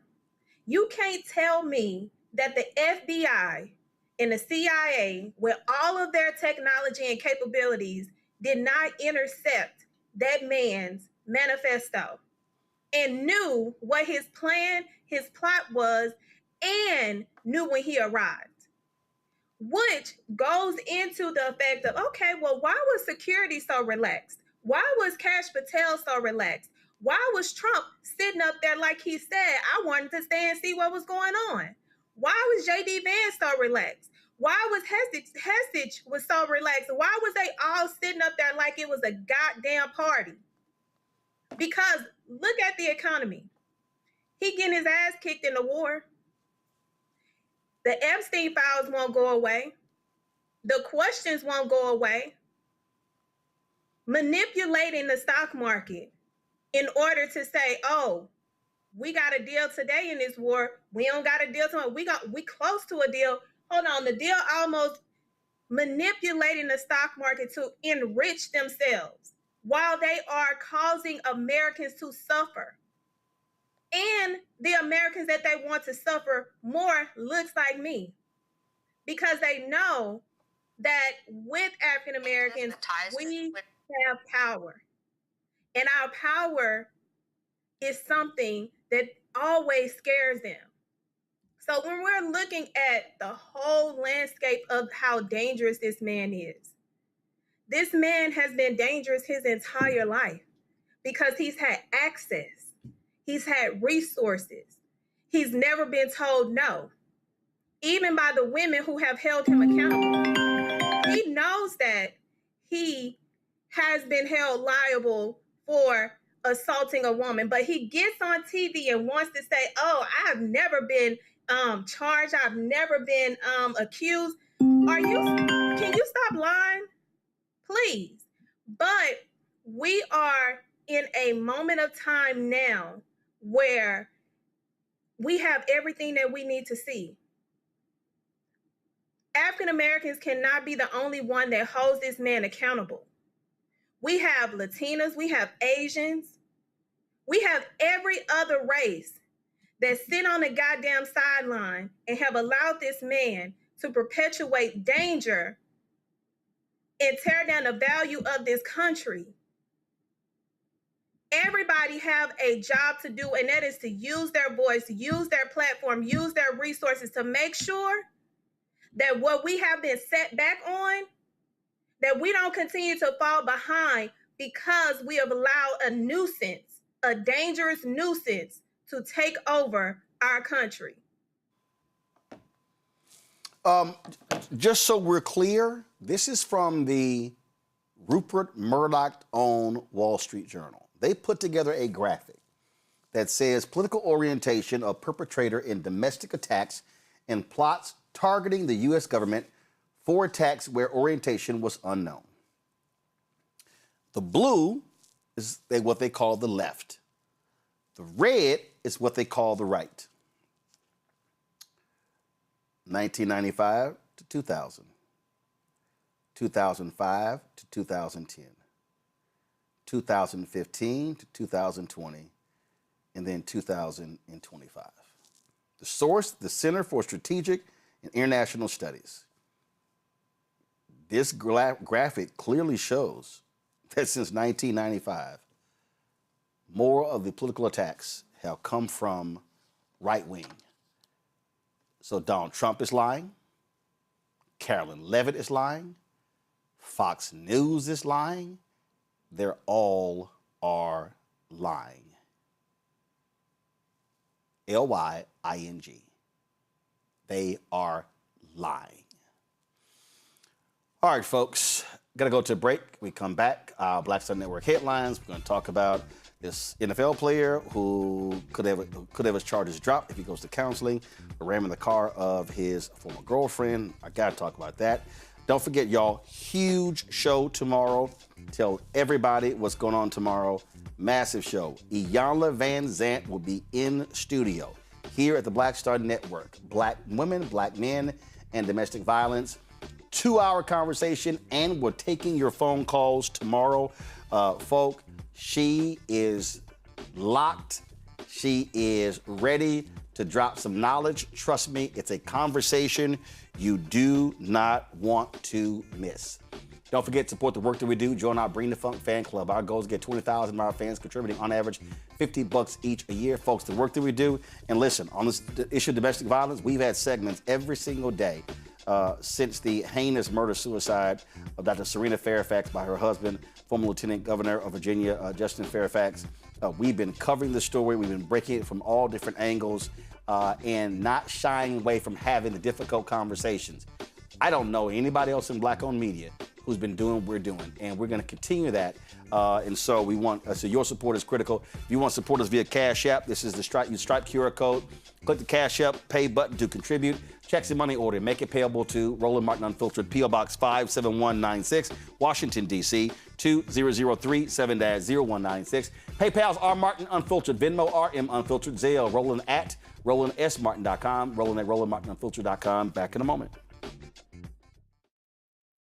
Pull up a chair, take your seat. The Black Tape with me, Dr. Greg Carr, here on the Black Star Network. Every week, we'll take a deeper dive into the world we're living in. Join the conversation only on the Black Star Network. What's up? It's Talib Kweli. I'm CEO. This is the Black Star Network.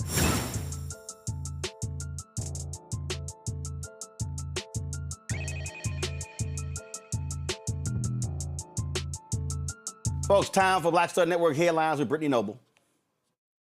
Iran has proposed to lift its restrictions on the Strait of Hormuz in exchange for the United States ending its blockade on the country and concluding the war. According to this proposal, discussions regarding Iran's nuclear program would take place later. But President Donald Trump seems unlikely to accept this offer. Currently, a fragile ceasefire maintains a standoff between the U.S. and Iran over the Strait of Hormuz, the narrow entrance to the Persian Gulf, and a crucial passage for about 1/5 of all traded oil and natural gas.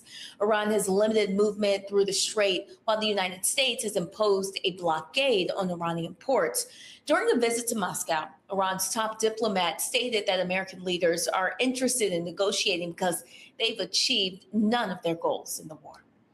And in Louisiana, a controversial bill that could potentially force individuals experiencing homelessness into unpaid labor is advancing through the legislative process. House Bill 211 aims to make it illegal to camp on public property, specifically targeting those with nowhere else to go. If the bill is signed into law, individuals caught camping for the first time could face a $500 fine or up to 6 months in jail. For repeat offenses, penalties could increase up to 2 years in jail, with or without requirement of unpaid labor. The bill also authorizes courts to require unpaid work from those who could not afford treatment programs. While supporters argue that the bill enhances public safety, critics contend that it criminalizes poverty. The bill has successfully passed the House and is now headed to the Senate. A man has pleaded guilty to the 2002 killing of rap pioneer Jam Master Jay, born Jason Mizell of Run DMC, in the New York federal court. 52-year-old Jay Bryant admitted that he assaulted others in entering a building to ambush the DJ in his Queens recording studio. Bryant's admission provides closure but adds complexity to an already complicated case. He did not identify the individuals he helped, but the jury in 2024 convicted 2 other men, Jay's godson, Carl Jordan Jr., and his longtime friend, Ronald Washington. Eventually, a judge cleared Jordan of the charges, citing insufficient evidence to hold him responsible for the crime. Washington has also contested that his conviction, and Bryant is expected to spend up to 20 years in prison. A sentencing date has not yet been set. Virginia Commonwealth University is committing $3.6 million to build a memorial honoring dozens of individuals, most of whom were of African descent, whose bodies were stolen from graves for medical dissection and other discarded in a well. It happened during the 1800s, and the remains discovered in 1994, those included men and women and children. Many of them showed signs of surgical experimentation. Through the East Marshall Street Well Project, the university now plans to create a burial site and memorial space. University leaders say the goal is to honor the lives of those who were once denied their humanity. And Nebraska's first state-approved Black-founded school, Identity Preparatory Academy, is set to open this fall as an all-girls middle school that focuses on culturally responsive learning and academic excellence. It was founded by Dernisha Phillips. The school has been shaped directly by the voices of young girls and families through a program called Dreams of Our Daughters, where students played a role in designing everything from curriculum to extracurricular activities. At its core, the academy is built around what its leaders call a culturally fortified education, ensuring that students see themselves reflected in their classrooms, in the leadership, and overall learning environment. And the movie Michael performed exceptionally well at the box office, grossing a record-breaking $97 million in North America during its opening weekend and $217 million globally. Now, this made it's the biggest debut ever for a music biopic. Despite receiving mixed reviews and facing production challenges, Michael was released on April 24th and features Jafar Jackson, the late singer's nephew, in the lead role alongside Nia Long as Catherine and Coleman Domingo as Joe Jackson. The film offers a highly authorized portrayal of the king of pop who passed away back in 2009 at the age of 50. It was co-produced by the Jackson Estate and Lionsgate. The movie overcame controversy and costly reshoots to generate strong audience enthusiasm, leading to discussions of potential sequels. All right, folks, be sure to catch the breakdown of Brittany Noble every day at noon Eastern right here in the Black Star Network. Again, the breakdown with Brittany Noble every day at noon Eastern right here on the Black Star Network.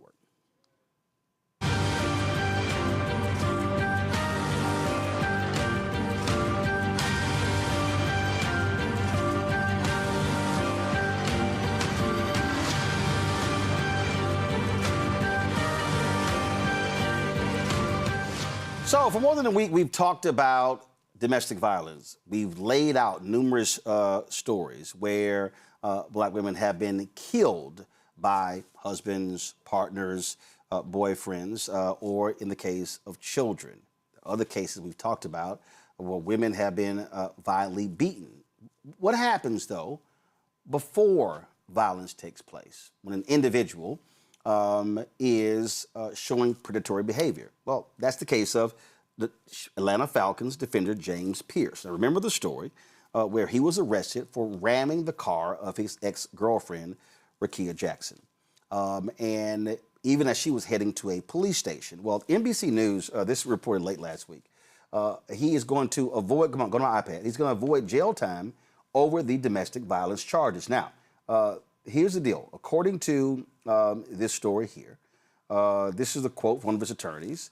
Mr. Pierce Jr. will be entering a 6-month diversion program. Upon completion of the 6 months without violation, the state will dismiss all felony and misdemeanor charges. Now, this deal was brokered and supported by not just by the officers on the scene, the DA's office, in addition to Rekia Jackson. Now, you might remember, the story here says, according to the police account, Jackson told authorities she attempted to drive away from Pierce and was driving toward the Doral police station to seek help when Pierce, quote, intentionally collided into the rear of her vehicle with his SUV before police arrived. Pierce allegedly refused an initial order from police to get on the floor. According to the details of the arrest in an affidavit, the police account said Pierce then drove away and hit a police officer's left knee with his vehicle intentionally in an attempt to evade arrest.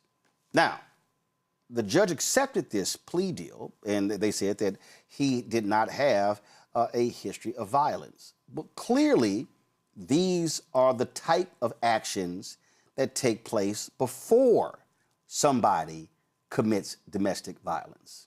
Thelma, I want to start with you because, you know, when I talked about mental health and domestic violence, a lot of people were pushing back, criticizing me by saying I was wrong. We brought on experts who said, no, mental health is a part of this. And so you prosecuted domestic violence cases. Last week, we had a judge on from Dallas County, as well as former state's attorney Marilyn Mosby from Baltimore. And he's getting a 6-month diversion program. That diversion program includes counseling, includes therapy. Again, that's tied to mental health. And this was the point that I was making, that when we're talking about, as one of our guests said, murder, suicide, or murder is at the end of the spectrum. You have murder, then you have beatings. And so my position has always been, we've got to get to these men before they commit any act of violence. And so if we're able to deal with them on the front end, to get that counseling, to get that intervention, to get all of those different things, then we can potentially avert a woman being physically harmed or being murdered. Absolutely. And my experience as a former prosecutor, especially not only as a misdemeanor family violence prosecutor, but as a felony prosecutor that handled dead body felony family violence cases. When I'm looking at this particular situation here, this is a textbook setup for someone that has the capabilities to unaliving someone in their capacity. I don't know what kind of conversations the judge, the prosecutor, and the police all had behind the scenes in order to come up with such a ridiculous disposition when this individual utilized his vehicle, which is a dangerous weapon, to ram it into his then girlfriend's vehicle who was attempting to get help. That is not an individual you give a slap on the wrist just because of their proximity to stardom. And that's what it looks like. You have an individual who is a NFL star. If you put them against an individual that's a regular 9-to-5, the 9-to-5 is going to get treated totally different because he doesn't have the access, the proximity, and the ability to influence with money. This is giving me influence. I've seen it, I've lived it, and it has pissed me off because we have real victims that could be in lay of what this individual is not getting. 6 months? That is not enough time for an individual that has done this. But when you look at it from the entire landscape, yes, the goal is to get them help if they get in this position. But if we can get to them beforehand, because this person has signs, they don't just wake up one day and go and ram a deadly weapon into another person's car. This person had signs before and nobody showed up to tell this individual, you need help. But now we get to see it from the landscape of the criminal justice system. And this is where the criminal justice system sometimes falls short. You, as a victim, as soon as you call the police, you no longer have the ability to dismiss. They had everything that they needed to proceed outside of giving a dismissal, but for proximity, his NFL career, fuck all of that. We gotta work on saving lives and saving these individuals from continuing to do this, because y'all have now set this individual up to say, oh, I got money, I got a powerful lawyer. They can go talk to the judge can go and talk to the DA can go and talk to the police, and we can all get this dismissed. Right. That is a dangerous rhetoric. So this is the ESPN story.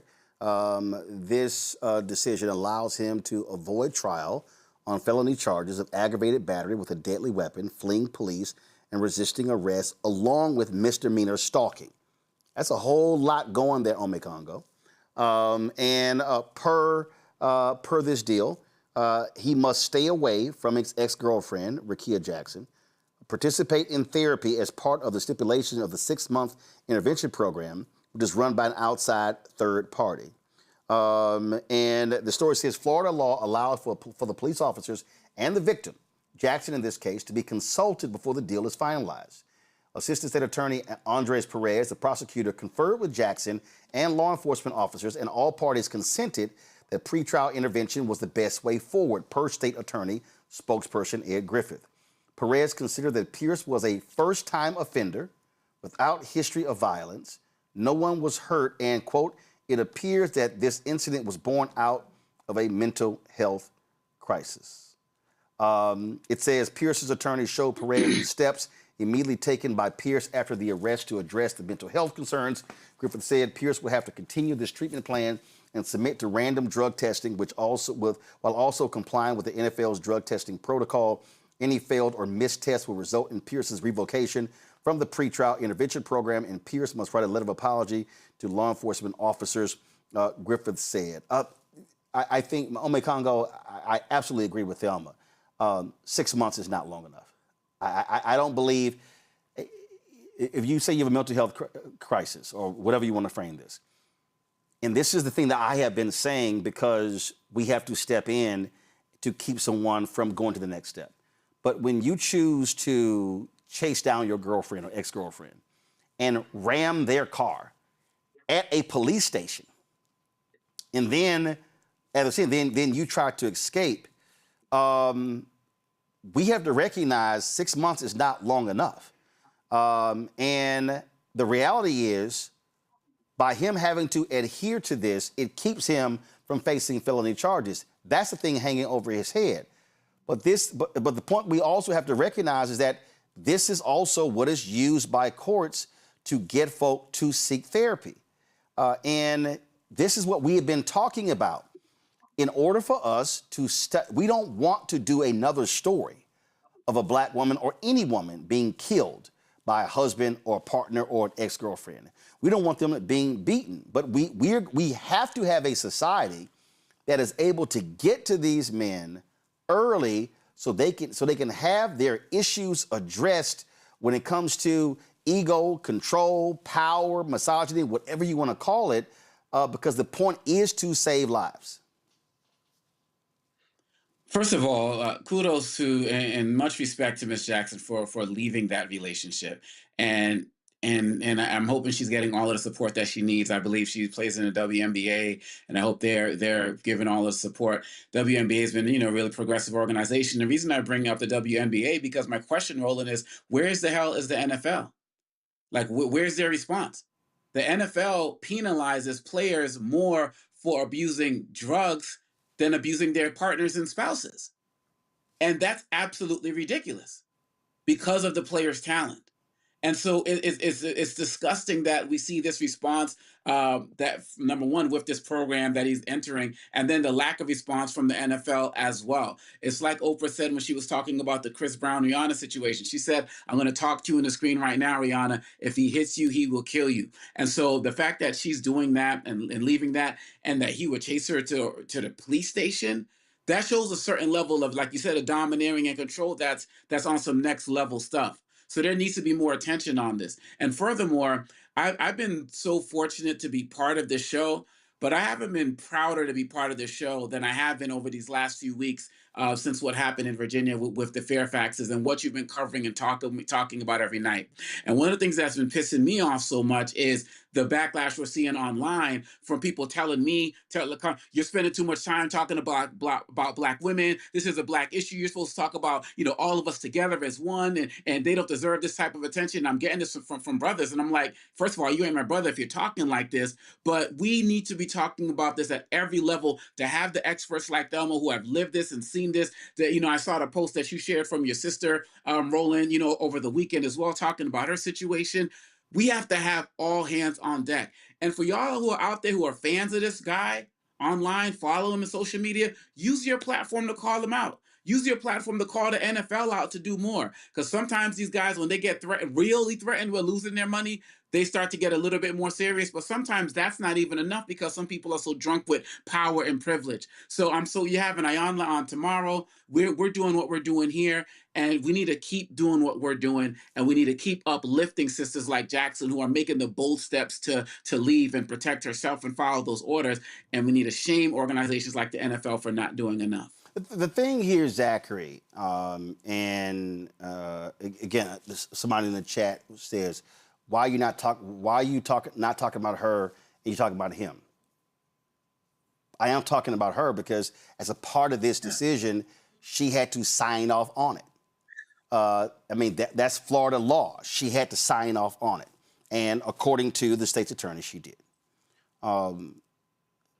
But the thing that we have to confront, and I'm going to keep saying this, whether people disagree or not, I need people to listen to me very clearly. There are 22,000 domestic violence calls per day in America. Let me say that again. According to domestic violence hotlines, they get upwards of 22,000 calls a day. 96% of domestic violence cases are committed by men, when men are the aggressor. So if I do not want to do another story of a woman who's been killed, or I don't want to do another story of a kid or children who've been killed, or stories that actually we don't do of women who have been harmed, physically beaten. I've seen some of them, some postings on Instagram. Then we've got to get to the perpetrator of the crimes. And that means whatever's happening between the ears of these men, how they've been raised, how they've been dealt with, what trauma they've seen, PTSD, anger, hatred of women, misogyny, patriarchy. You can call it whatever you want to call it. But if we are going to see a change, we got to change what's happening here with these guys.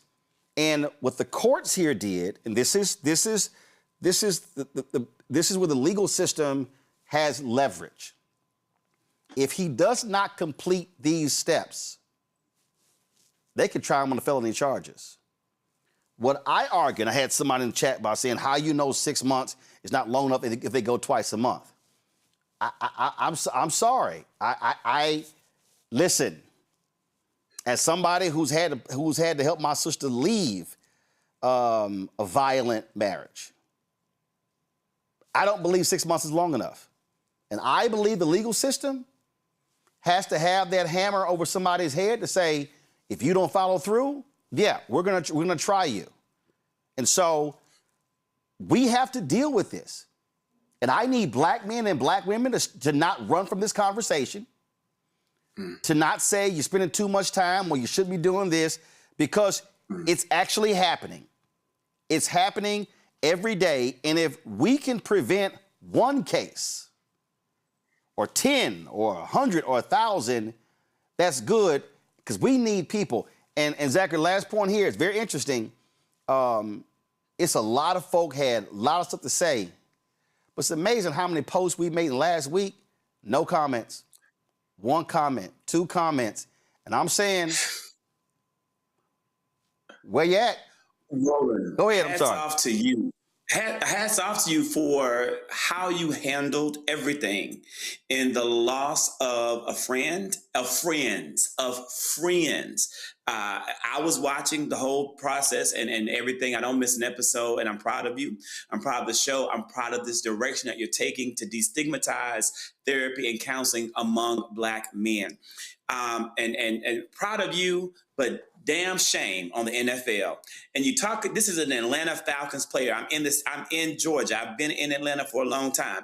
And it's really fucked up that the NFL would do more about beating dogs and Michael Vick than they would do about the lives of Black women that are being lost. That's true. So damn the NFL. That's shame true. on the NFL for that and for what they're doing. And when you talk about the violence against Black women and how this is a crisis and what's happening, Black women are 6 times more likely to be murdered than their white counterparts. Black women make up just 14% of our population, but account for over 30% of all women who are killed by men.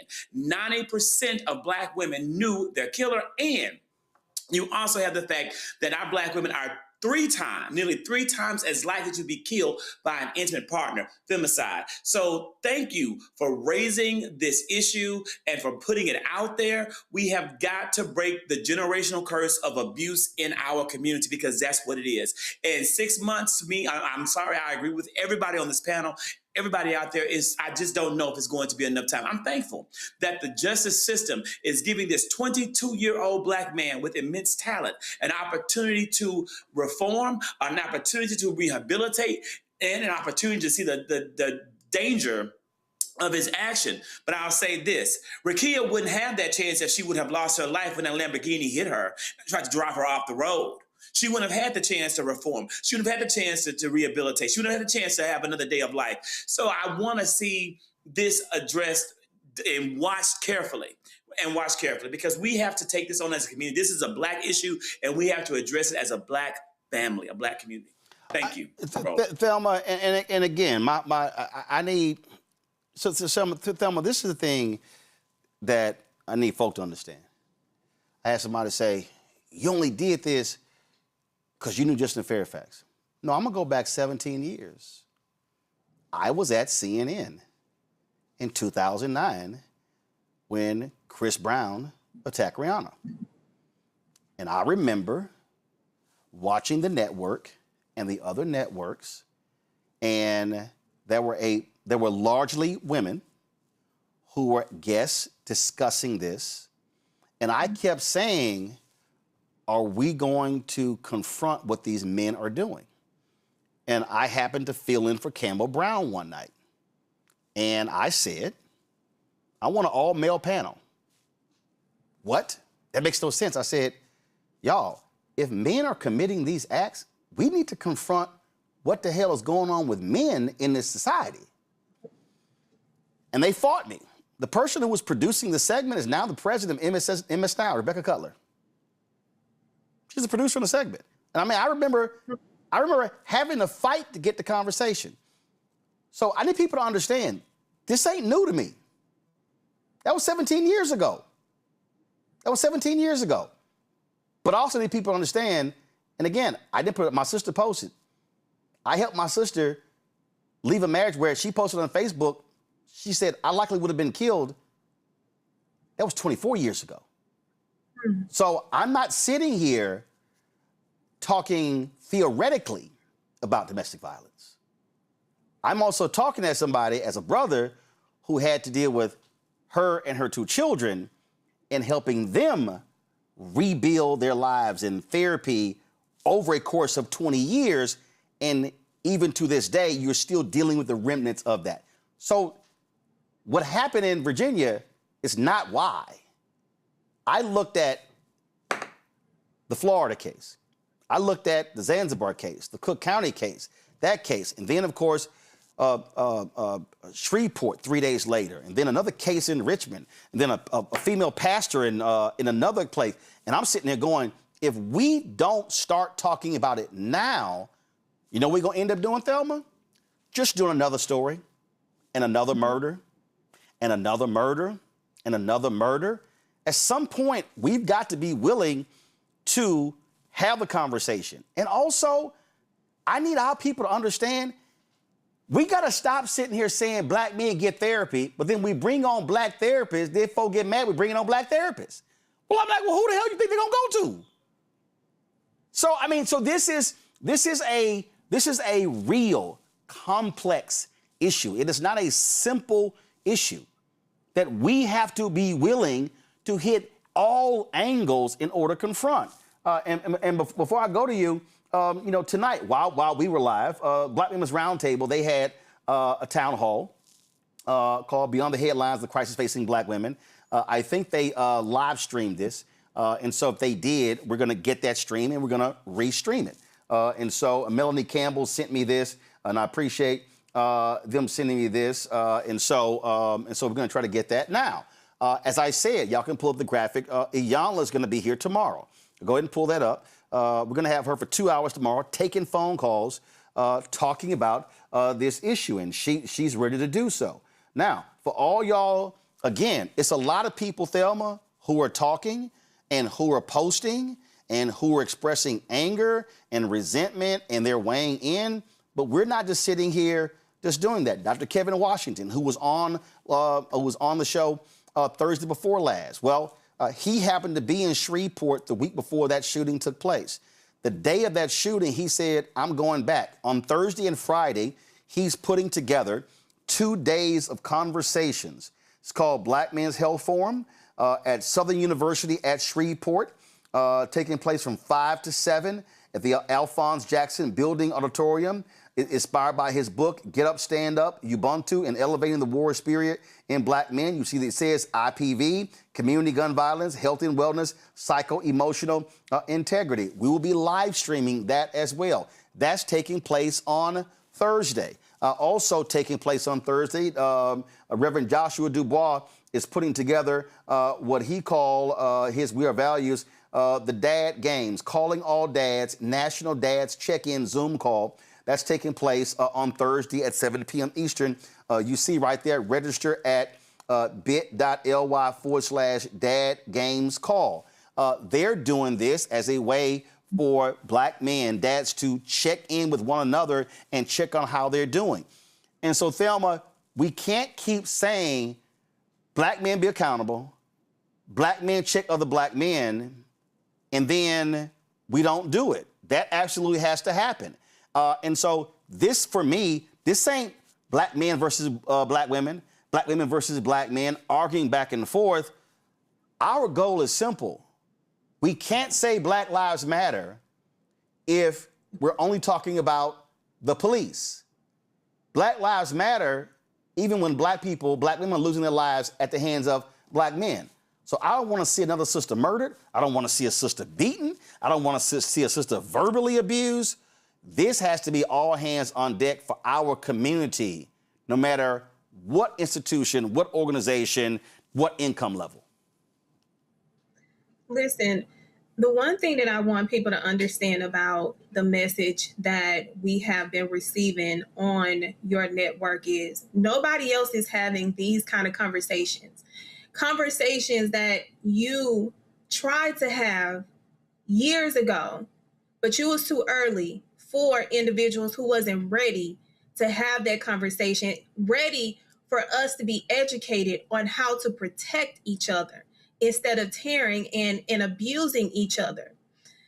When I saw the outrage, the one thing that I had to tell people on my platform, when you are looking at the dynamic from just one post or just from a snippet of a person's life, you do not get to dictate how somebody shows up and supports someone that has done something wrong, because at the end of the day, they still had a life that they lived and had impact on individuals prior to their wrongdoing.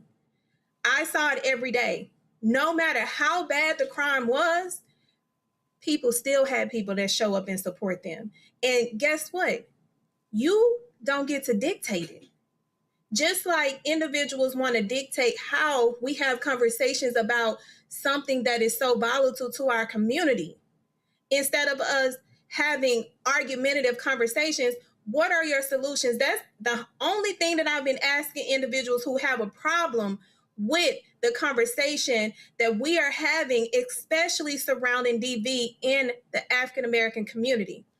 How are we going to have conversations if you cannot bring a solution other than getting online and rage baiting? That takes away from what we are trying to do in order not only to influence individuals who can see it and say, hey, that may be me that they're talking about. But if you want to drown it out with your rage instead of taking that rage and going to get yourself some help so that you can redirect that so we can provide powerful solutions, not only for now, but for generations to come, because that's who's looking at us. They're looking at us at this moment to see how we are responding when we are talking about losing lives. Not only losing lives, but we have kids that have to suffer now. We have kids that have to grow up without parents.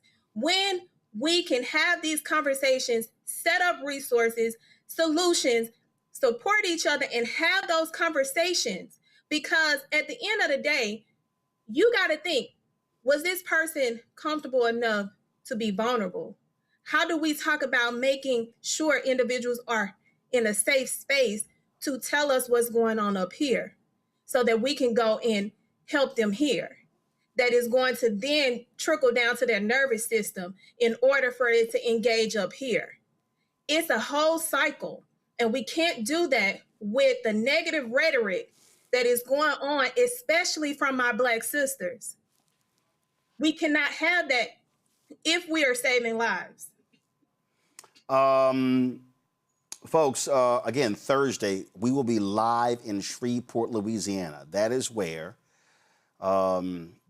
that brother shot and killed 8 children, shot 2 Black women, both survived, but they are going to be facing physical issues, mental issues, psychological issues for a very long time as a result of that. And in fact, when I was talking to Gary Chambers told me that Louisiana is number 2 in the country in domestic homicides. Number 2 in the country. So our aim is, Dr. Kevin Washington, he put this together. He hit me up. I said, hey, we can come down and broadcast this because we've got to use mass media to reach as many people as possible. Upwards of 3,000 people are watching us right now. I would hope more than 3,000 people are going to show up on Thursday and Friday, but probably not. So if somebody's being helped, this is what it's all about. One of the things we're also going to do is I'm going to get with Dr. Monique Swift Muhammad with the Association of Black Psychologists. And you have your National Medical Association. And we're going to get with them and get the links if you're looking for Black experts, if you're looking for Black psychologists, Black psychiatrists, Black domestic violence therapists, licensed counselors, you don't know where to look. We want to be able to create that or have the links, put it on blackstarnetwork.com, you can find it. Because I'm going to keep saying this, and I don't care if people don't like it. I had somebody, when I posted the Shreveport story, what the man's mother said when he said he had demons, he was fighting his demons, and he had spent a week at the VA hospital. Had a person. This person was a longtime journalist who I met in 1989. Said, "You still pushing this narrative?" And I'm like, "You're mad because I'm repeating what his own mother said, and what the New York Times reported about what was going on." We cannot just say thoughts and prayers. Mm-mm. Let me say this again. Black America, we can't just say, "Man, this is sad. Oh, I can't believe this happened. Oh, I'm so angry this happened." I get rage. I get anger. I get being upset. I get pain. But how my brain works is, how do we not experience it again? And if there's somebody who right now is on that edge, who's watching or listening, I've had brothers and sisters hit me and say, man, I've sent these segments out to friends who are going through divorces. I've sent it to people who are going through custody battles. We don't know what a person is dealing with. Because let's just be honest. It's a lot of men and women who don't talk to family and friends. And so we don't really know what people are dealing with and enduring. What I want, and this will be the final comment for you, Ome Congo, what I need our people to do is to stop attacking, stop fighting, and I get emotion. I get expressing emotion. But we also need to be providing people help, resources. Read this, watch this, go here, call so-and-so. Here's this summit, here's this conference. Because you really don't know. People walk around with masks all day. You really do not know what's behind that mask and what's going in their head. And if we can keep people to learn how to control their emotions, control their rage. I mean, I saw these videos of people posted videos of shooting at a gas station in Atlanta, and this sister busted a window out, and she was like, I don't care, and the brother was holding her back, and the woman gets out of the car, fires shots at her, she dead. And I'm watching this, and I'm going, if the sister with the gun, and the sister busted the window, and the brother there, how do we teach people to de-escalate? How do we teach people not to go to that level? That's what we're talking about here. And that also requires training and knowledge, and it requires time. And we got to be helping people through this, and we got to stop assuming people automatically get it, because clearly they don't. And it also requires acknowledging what we are as a country. We are fundamentally a violent country, and there are more guns than people in this country. In the last 5 minutes, Roland, you shared 4 different sources, at least 4 that I counted, that are happening in the next 3 days. The 3,000 plus people who are watching, people are going to watch this later, rather than DMing us and bickering and going at each other, why don't you just pick one resource? One mental health resource, one domestic violence resource, one shelter resource, and just share it with your community every single day. You don't like what Roland's saying? Find some other, maybe you like Ayanla better or whatever. Take her stuff, share it, put it out there. Take Thelma's stuff. So, just do one thing minimum every single day in your particular way to put a dent in ending the violence that we are suffering. If you don't like our methods, just do something productive. Stop hopping into DMs. Just do something that's going to help somebody. Roland's talking about people are sharing his, the videos and stuff. People are like, oh my gosh, I didn't know. What can you say today that somebody's going to see you say or see you post, and they're going to say, yo, I didn't realize that. I didn't know that. Now I know the signs. Now I'm going to get some help. Now I'm going to help somebody else get help. That's all we are asking for in this moment. This is not the time for division. This is time for people to do what they can of what they have, where they are, before it comes to your door. And unfortunately, for too many of us, it has already come to our door. But if we're still breathing, that means we're still believing, and we still got work to do. So just everybody get out there and do something to make the smallest dent or even the biggest dent possible in this real crisis. Folks, tomorrow, a 2-hour special with Iyanla Vanzant right here on Roland Martin Unfiltered, live at 6 p.m. Eastern. Iyanla Speaks, Black Women, Black Men, Domestic Violence. We also will be taking your phone calls as well, so we'll have that number for you tomorrow. And Thursday, we will be live in Shreveport, Louisiana, with Dr. Kevin Washington, a licensed African-centered psychologist. He is having a 2-day event. Black Men's Mental Health Forum is taking place on Thursday. They have stuff happening on Friday as well. We will broadcast from Southern University at Shreveport on Thursday of this event as well. And again, that city has been rocked by the shooting death of 8 children, by the father. He fathered 7 of those kids, and the name is not with me, so that's why I'm not naming. So I don't have the name with me. But then, of course, 2 sisters shot as well. They've survived, but still a horrific tragedy. That city is hurting. And Dr. Kevin Washington said he wanted to return to offer some help to try to prevent it from happening again and again. Louisiana is number 2 in the country in domestic homicides. That's real. And so we're going to use this platform to do the work, spread the information, spread the knowledge. And that's what's important.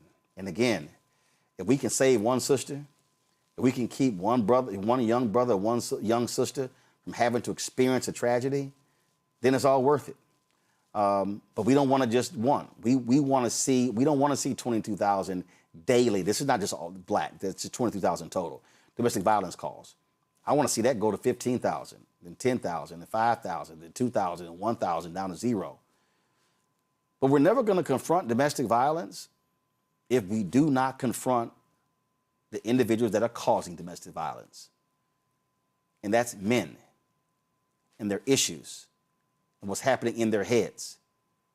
And why are they choosing violence as an answer? Beating and killing a partner, your mama, your sister, your aunt, your cousin, your niece, that is not an answer. Killing and beating them, killing children, that is not an answer. So if we want to stop domestic violence, we're going to have to deal with these men who are committing the heinous acts. And yes, brothers, there are cases where women commit domestic violence, but 96% of all cases of domestic violence are men. And we better focus on that as well. We can still center the sisters, we can get them help, we can tell them how we provide resources. But we need to deal with these people who are causing the problem and the pain and the agony. Otherwise, it's just going to be another day, another week, another month, another year of the same stories and the same anger and outrage and the same thoughts and prayers, and nothing changes. Our goal is for it to change in our community. Congo, thanks a lot. Thelma, I appreciate it as well. Zachary had to go. I appreciate him as well, folks. Thank you all for watching. Don't forget, support the work that we do. Join our Bring the Funk fan club. Again, this is why we created this platform. What did the Freedom Journal, the first black paper, say? We wish to plead our own cause too long have others spoken for us. This is about us driving a conversation about us. We center us here. We center black people here. And that's why we've had so many black experts sharing their knowledge and expertise with us. And so support the work that we do. Your dollars make it possible. I tell you, y'all, this stuff is not cheap. Staff, resources, I mean, hell, it costs us $2,500 a month with our fiber. That ain't regular home Wi-Fi. I mean, so this is just real. And so that's why we built this, because we want to be able to help our people in every way possible. Support us via Cash App. Use the Stripe QR code. You see it right here. Click the Cash App button to contribute. Also, that's for credit cards as well. Checks and money order. Make it payable to Roland Martin Unfiltered, P.O. Box 57196, Washington, D.C. 2003-7-0196. PayPal's R Martin Unfiltered. Venmo RM Unfiltered. Zelle. Roland at RolandSMartin.com. Roland at RolandMartinUnfiltered.com. Download the Black Star Network app. Apple phone, Android phone, Apple TV, Android TV, Roku, Amazon Fire TV, Xbox One, Samsung Smart TV. Be sure to please, you want to get our swag, be sure to go to shopblackstarnetwork.com. Our hats, t-shirts, black-owned media, don't blame me, voted for the black woman, everything right there, shopblackstarnetwork.com. All the products that you see right here in our studio, go to our marketplace at shopblackstarnetwork.com. All of these products, black-owned companies, we created. I don't know, y'all let me know. I don't know of any other black digital show, black podcast that has created a marketplace for black-owned companies for you to buy and support. If you go to shopblackstarnetwork.com, you are supporting black-owned businesses. Again, another reason why we created this show.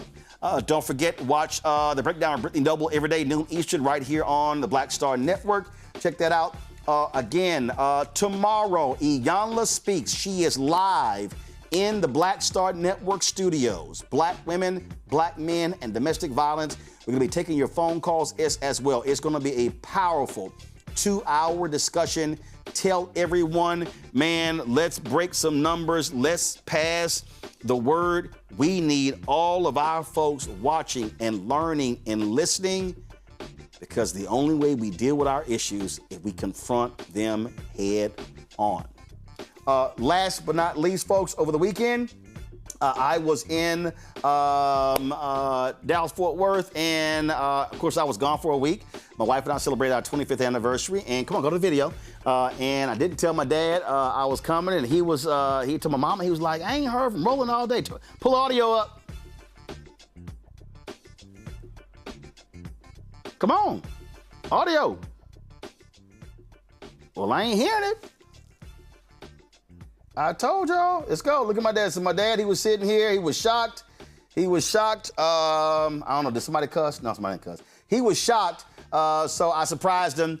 I shot this with my Meta glasses. What's happening? So they had this Motown event out there, and so I drive by. That's my great niece. That's her granddaughter, my sister, right there. And so we went to want to surprise him there. He, of course, was shocked as all get out. That I didn't tell him I was coming, so I'm always surprising him. So this is my dad. Turned 79 on Saturday, April 25th. And so we had a great time hanging out with the family, went to church yesterday.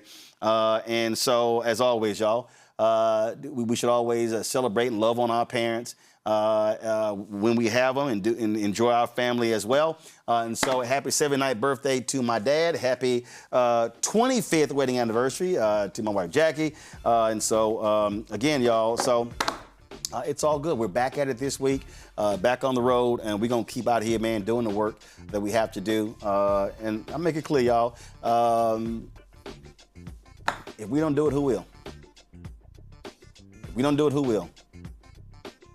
And what we're not going to do here, we're not going to wait to see what other people do. We're not. We're going to do it, and we're going to keep doing it, and we're going to keep covering us, we're going to keep centering us, and we're going to keep telling our story as long as we're humanly possible to do so. Because that's why we created this show, created this network, because we're not trying to ask someone else permission to tell our story and to cover our story. I will see y'all tomorrow, right here with Iyanga on the Black Star Network.